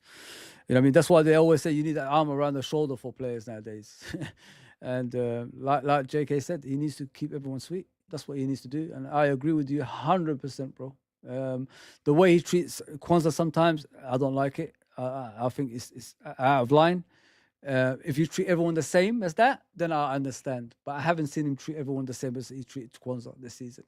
You know what I mean? The guy is a young kid. He's going to fall off, you know what I mean, eventually to get back up again. Last season, nobody knew about him, what he was all about. That's why he played the way he did. This season, people know about the way he plays. That's why he struggled. So it's how you come out of it. And this is where, the psychological side of football, it kicks in. And that's what the manager needs to do, like JK said. Keep everyone sweet, keep everyone happy, especially when you're challenging for a title. Don't ever put players down. That's what I said about Trent, guys. We need to be careful how we talk about that player. I mean, if you did this last season, Everton away, the way he performed, everybody was defending him in that game. I heard people having a go at me when I said he didn't do enough. I mean, that was a title decider that game, and he didn't do enough. We got battered by Everton that game. Don't forget, guys. And people had to go at me about that when I had to go at Trent. But now you're having a go at him when we're challenging for a title, and he's going to stay here to the end of the season, and we need him more than anything. It's not the way to go about it, man, because, I mean, he could go on the pitch nervous, and he's not going to do what he normally does. And that's what scares me. Criticism is part and parcel of football. You know what I mean? But, okay, criticize him for that one day, but not personally attack him and go to his social medias and attack him like that. Say you played rubbish, improve, you move on. Next day is a new day. That's what you got to do. That's what you got to do. You don't keep going on about it. That's the problem with our fan base nowadays. We're becoming like other fan bases. Like we just keep going on and on and on and on and on and on about, the same thing when we should be moving on. We've got a league to fight for, guys, man. We've got a league to fight for. The only people you can have a go at is the owners who are not spending. That's the only thing to help these That's the players only out. thing. You got nothing else to moan about right now. The last two games, forget about it. It's done. We can't change it. We've got Forest coming up on Tuesday. I've only got one person or people to blame. It's the whole behind the scenes people, the club owners, Edwards, these guys. If Edwards is such a good football head, as people say he is, the Messiah, he should realize himself that, you know what, we need two players if we want to win this league. Sometimes I feel like Edwards don't even work for Liverpool. It's like, come on, bro. Tell the owners Slot needs two guys this window for us to win everything. Madness. Not gonna happen. Not gonna happen. Absolute madness, bro. Solo says I've been supporting Liverpool since I was 4. That's the only team I've ever supported. Big up, brother, man. Big up, bro. He's old school. You know, with me, Solo, I've always supported Liverpool because of Kevin Keegan. My dad supported them and uncle supported them. And the people on this channel, majority of them, obviously not JK, we met a few years ago, are people that I grew up with. If you look at Anton, me and him knew each other since we was 9 years old. So I don't bullshit about how long I supported Liverpool. I've been here through thick and thin. I'll go to games, even if it's abroad, I'll go. That's what it's all about. You know what I mean? That's true support to this football club. And when people question you about your loyalty and the way you talk about the football club, it's completely wrong. I've always said it. Why am I talking about Liverpool the way I'm talking about it? And why is Duncan similar thinking to me? Why is Frank Carlisle similar to me? Why is JK similar to me? Why is Uncle Ross similar to me? Why is Solo similar to me? Why is Anton similar to me? We're all grown men, majority of us. Some of us actually lived through the 80s watching Liverpool being successful. So why are we all in the same boat? I mean, the amount of years we supported Liverpool, saying the same stuff, but we've got other fans who are younger than us trying to tell us how to support our football club, and we're wrong in what we're saying, and we're wrong, in what we're saying. How are we wrong if we've seen the 30 years that we was not successful, and before that when we were successful? How are we wrong? I'm 46 this month, guys. I've seen it all. I've seen Liverpool be the greatest team ever. I've seen Liverpool be the shittest team ever. I've seen Liverpool come back. You know what I mean? So what I see is what I'm trying to share with you guys. I don't beat around the bush like other people. I mean, I don't come here shouting every day and pretending I care about Liverpool. I'm hurting. Sometimes I don't know about you, JK. Sometimes I'm really hurt when I see our football club, struggling with things. And if you don't feel that hurt sometimes, I don't really think you're really a supporter of a football club. I'm a fanatic. I'm not just a supporter, I'm a fanatic. You know what I mean? So if you're not hurting when you see certain things, I don't know what more I could say about you as a supporter, man. I'm telling you, man. It's crazy. It's crazy when people are questioning me about my loyalty. Go and support another club and all this stuff. You don't have to be from Liverpool to support Liverpool Football Club. You know that, guys, yeah? You know what I mean? Bill Shankly wasn't born in Liverpool. Bob Paisley wasn't born in Liverpool. Kenny Dalglish wasn't born in Liverpool. You know what I mean? So relax with that stuff, man. Relax, man. Because there's too much of that goes on at Liverpool Football Club. You have to be born there to support them. No, you don't. No, you don't. You can support them from any place on earth. As long as you contribute your side of things, you can support them as long as you want, in my opinion. I met Ian Rush and John Barnes. I'm jealous about the John Barnes bit, bro. That's my favorite player, bro. Come on, man. You got my drinking bottle. This one. Yeah. The wife bought it for me. Yeah. But am I wrong in that, JK? What I'm saying, bro? I don't know if JK is still there. Okay. The perfect business model in a sick and crazy world. Take care of everyone. Yeah. Mick, man, you're the best comments I've seen in a while, bro. I'm not saying everybody else is back. I'm saying what you say is so true, bro. I'm not a stat man. I watch football with the eye test, of course, old school. 100%, bro. When you go to football games, you're not talking about, stats, are you? You're watching it right there in the stadium, in the stands. That's what you're doing, bro. Let's go, champ, of course. Let's go, walk alone. Exactly, Fozzy. I got to go. Big up, bro. Big up. Sorry about that. Hit the thumbs up. Big up, Rich. Big up, brother. Big up, man. Give how the Premier League and Champions League is going. How do you care about the League Cup? Listen, I'm a cup guy. You know what I mean? As long as you build that trophy cabinet with trophies in it, I don't care which one it is. You know what I mean? You could go through a season challenging for the Premier League and you're not going to win the Premier League, but at least you have a trophy. Look at last season.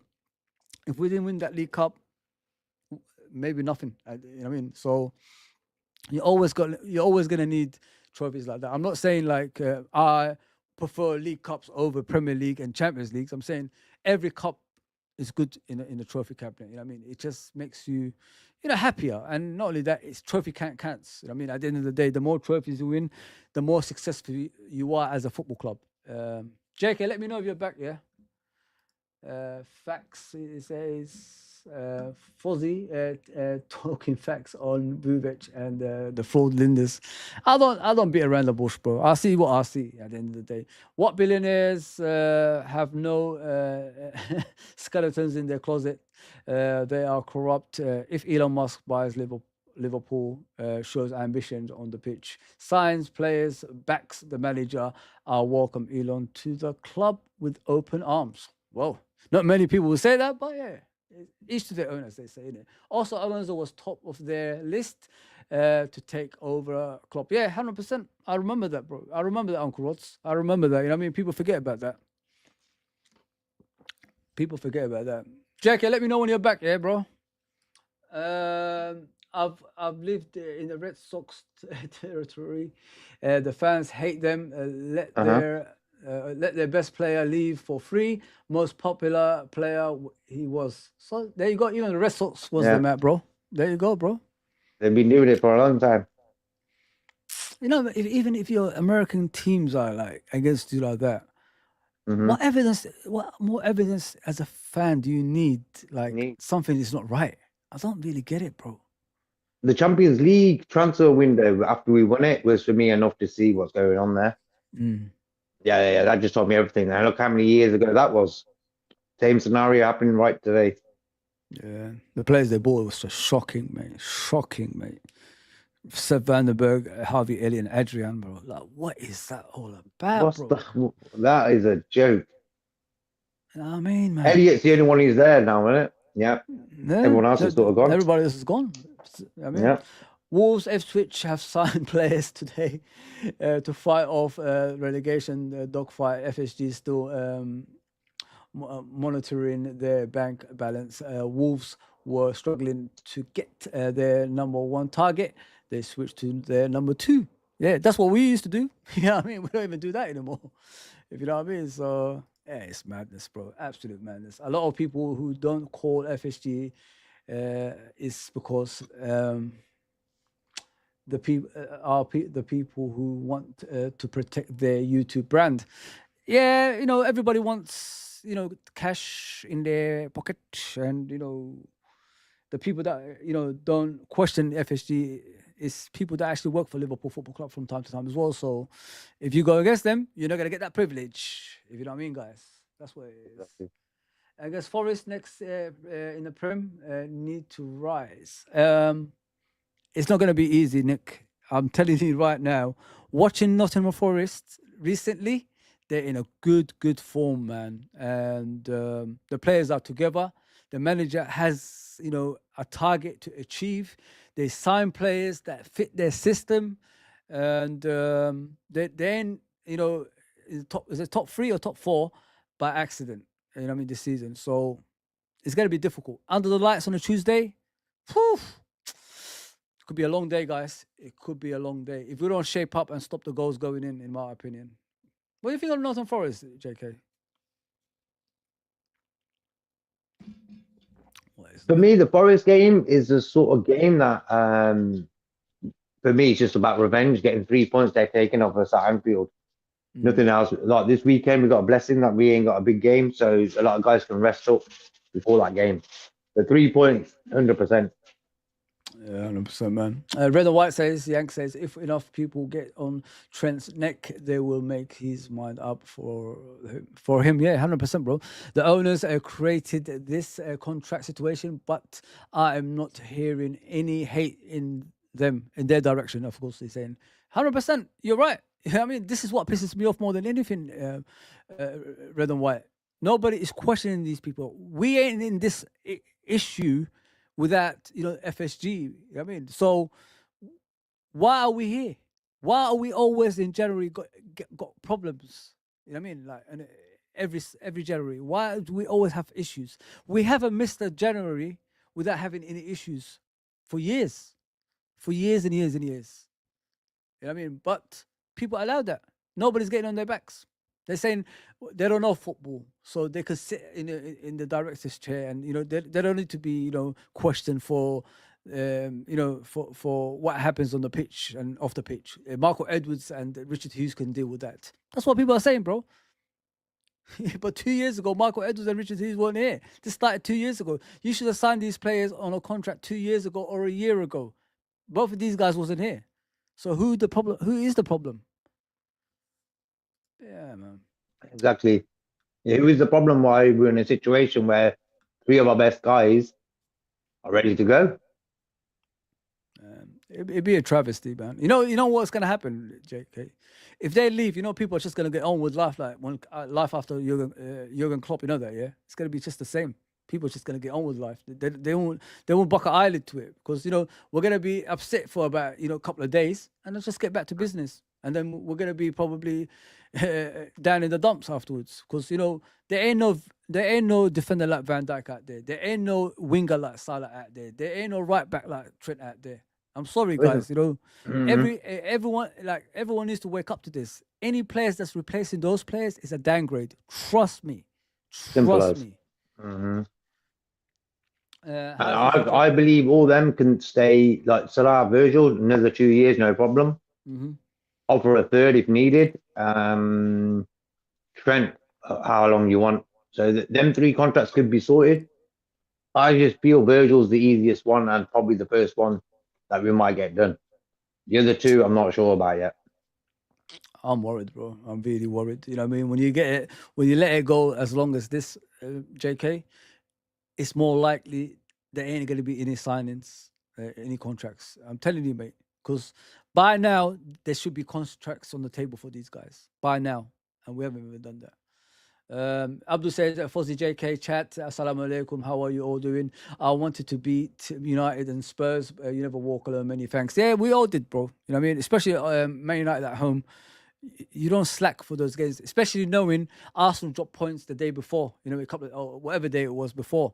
So you had the opportunity to solidify your top position, and we didn't do that, Abdul. So this is what pisses me off. That's why I'm upset today, because this is 2 games which are similar, and we're not working the goalkeepers, if you know what I mean.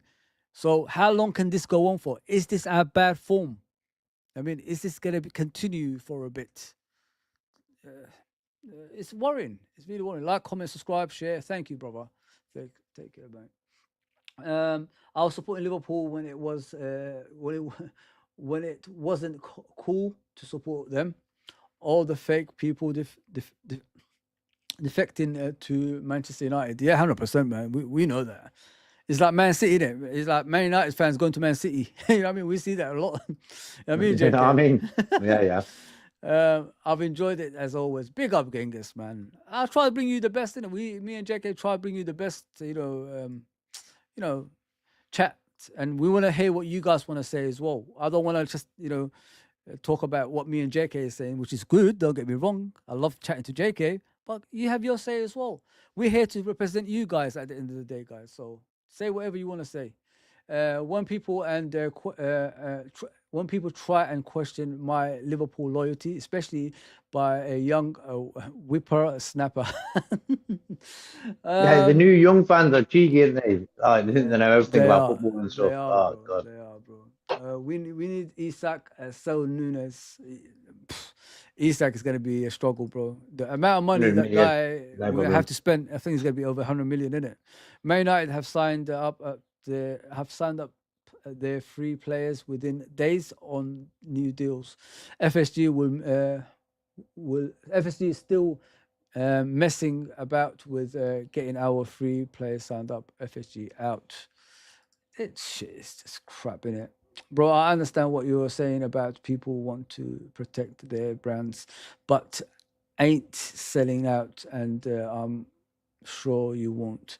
I can't sell out, mate. I'm not this type of people anyway, bro. You know what I mean? I'm all about Liverpool Football Club. Liverpool's my life, you know what I mean? Outside of my family and friends, you know what I mean? This is my life. I mean, and I'm sure it's for JK as well. All I want to do is win. And what's wrong with wanting that, JK? Like winning championships. That's what this club is for, anyway. You know what I mean? So there's nothing wrong with wanting to win. There's nothing wrong with that. Don't ever hesitate on that, people. Winning is part of Liverpool Football Club. That's what we're all about. And when people downgrade that, those are the people you need to ask questions. Are they really loyal to this football club? Do they actually want this football club to succeed? You know what I mean? At the end of the day, those are the type of people that shout about 6 and 19 titles. They shout about things like that. Why are you shouting about things like that if you're not interested in winning? It's weird, very strange.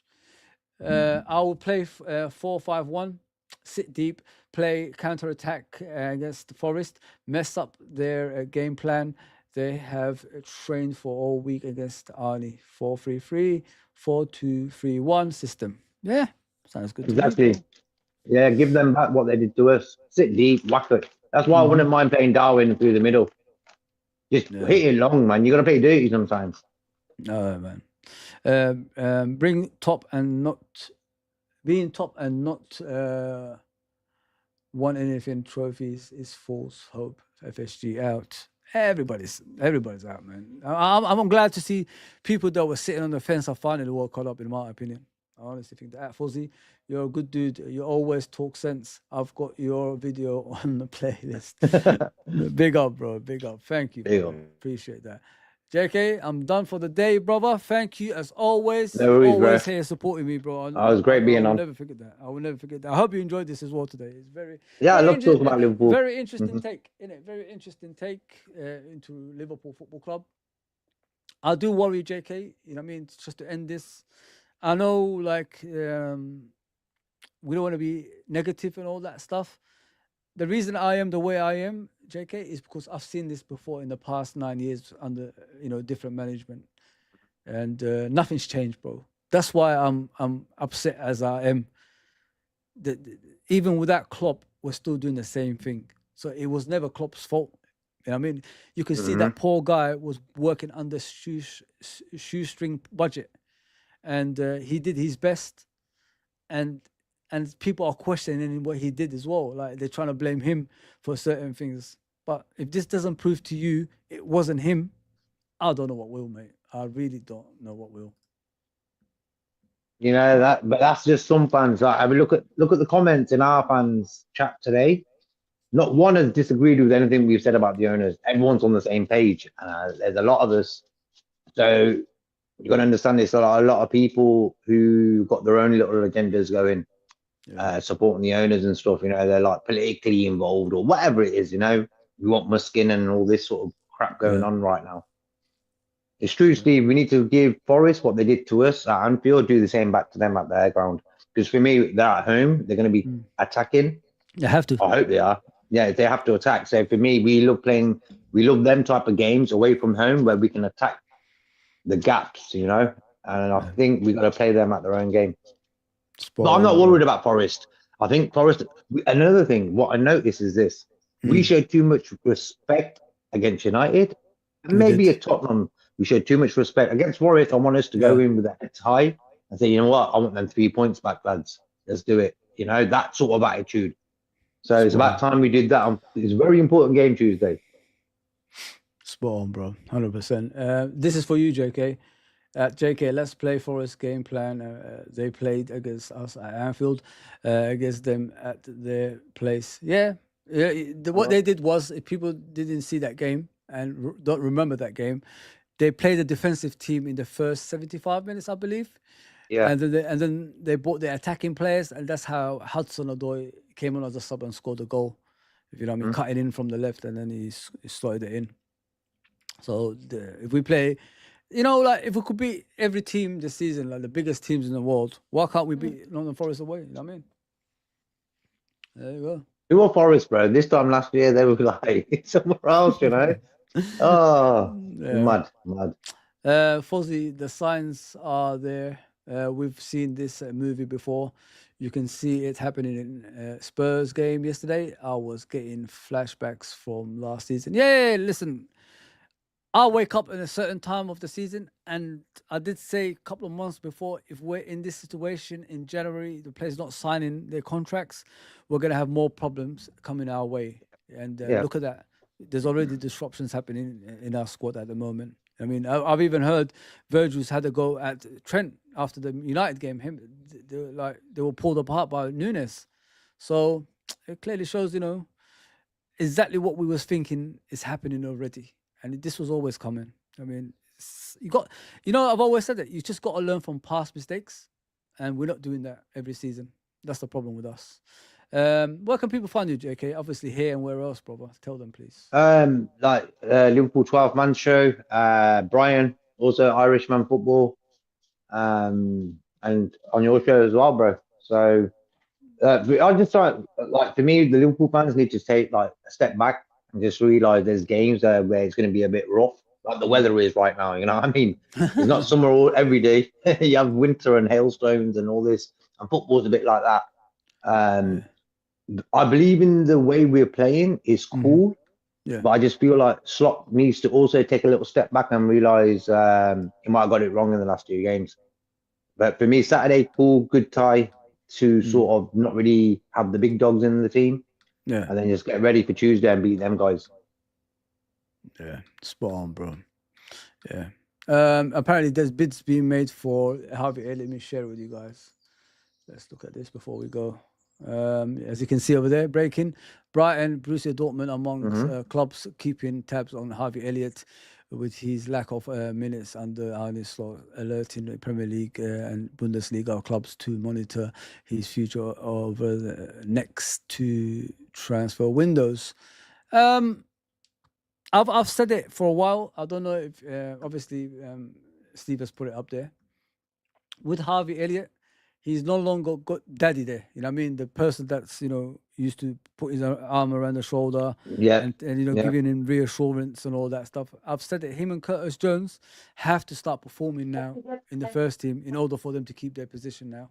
You know what I mean? So that's what he needs to rise above and, start playing football now, Harvey Elliott. There's no more, Klopp being there telling you it's okay. You make a mistake, we could rectify it the next game. Arne Slot is not all about that. He's got his own way of thinking, and if you're going to be part of the first team, you've got to give it your all. I heard it was Trent Nunez fighting and Virgil split them up, but before Virgil was having a go at Trent. I heard it was Trent and Virgil. Virgil, we already know on the pitch, was having a go at Trent, didn't we, JK, during the game? So, yeah, I heard it was. This is Virgil. like EastEnders soap opera sort of news, Did it happen? We can't really say. We weren't in the dressing room with the guys. But you know what the media is like. They're going to jump on anything like that, Look, Harvey Elliott didn't get a game yesterday and hasn't really played any football.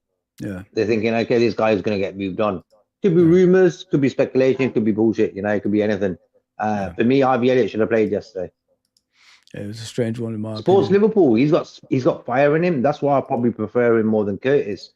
Yeah. Like, Harvey Elliott's from London, but he's like, you could tell he supports Liverpool in the way he plays football. I don't see that in Curtis. Yeah, me neither, man. I really don't. Yeah, that's us done, people. Please do me a favor, hit the like button, hit the subscription button if you're watching this back and all that stuff. I will be back. I've got a new equipment tomorrow. I might do a panel show, so discuss it with a lot of people around 9:30. Maybe. We'll see. I miss the panel shows as well with other people. So yeah, let me see who I could bring in tomorrow. And I'll see you soon. Thank you, JK, by the way, as always, brother. Thank you, No chat. problem, bro. You're welcome. Thank you Take to care, guys. everybody on chat. I don't know the names because there's so many of you. I hope you enjoyed this. Lolo, Steve, everyone. Yeah. Thank you, as always, guys. I appreciate you for the support. Let's build this family together and, keep it going, man. That's what we've got to do, innit? That's what we've got to do. Sorry, I don't come on enough, you know what I mean? Like other people that's, doing it every day, you know what I mean? And doing 2-3 streams a day. But I'll try my best. That's all I can do, guys, for the time being. Until I get the Monday to Friday job, it's going to be like this, guys. Yeah. Like, share, and subscribe. Let me just read the last comment. I might join and see what I'm doing. Yeah, 100% solo. I'm gonna give you guys the link on the group chat, and whoever wants to jump on tomorrow, probably around 9:30. If I do it, just jump on, man. There's no issues there, man. Everybody's welcome. All right, take care, everybody. Take care. Peace.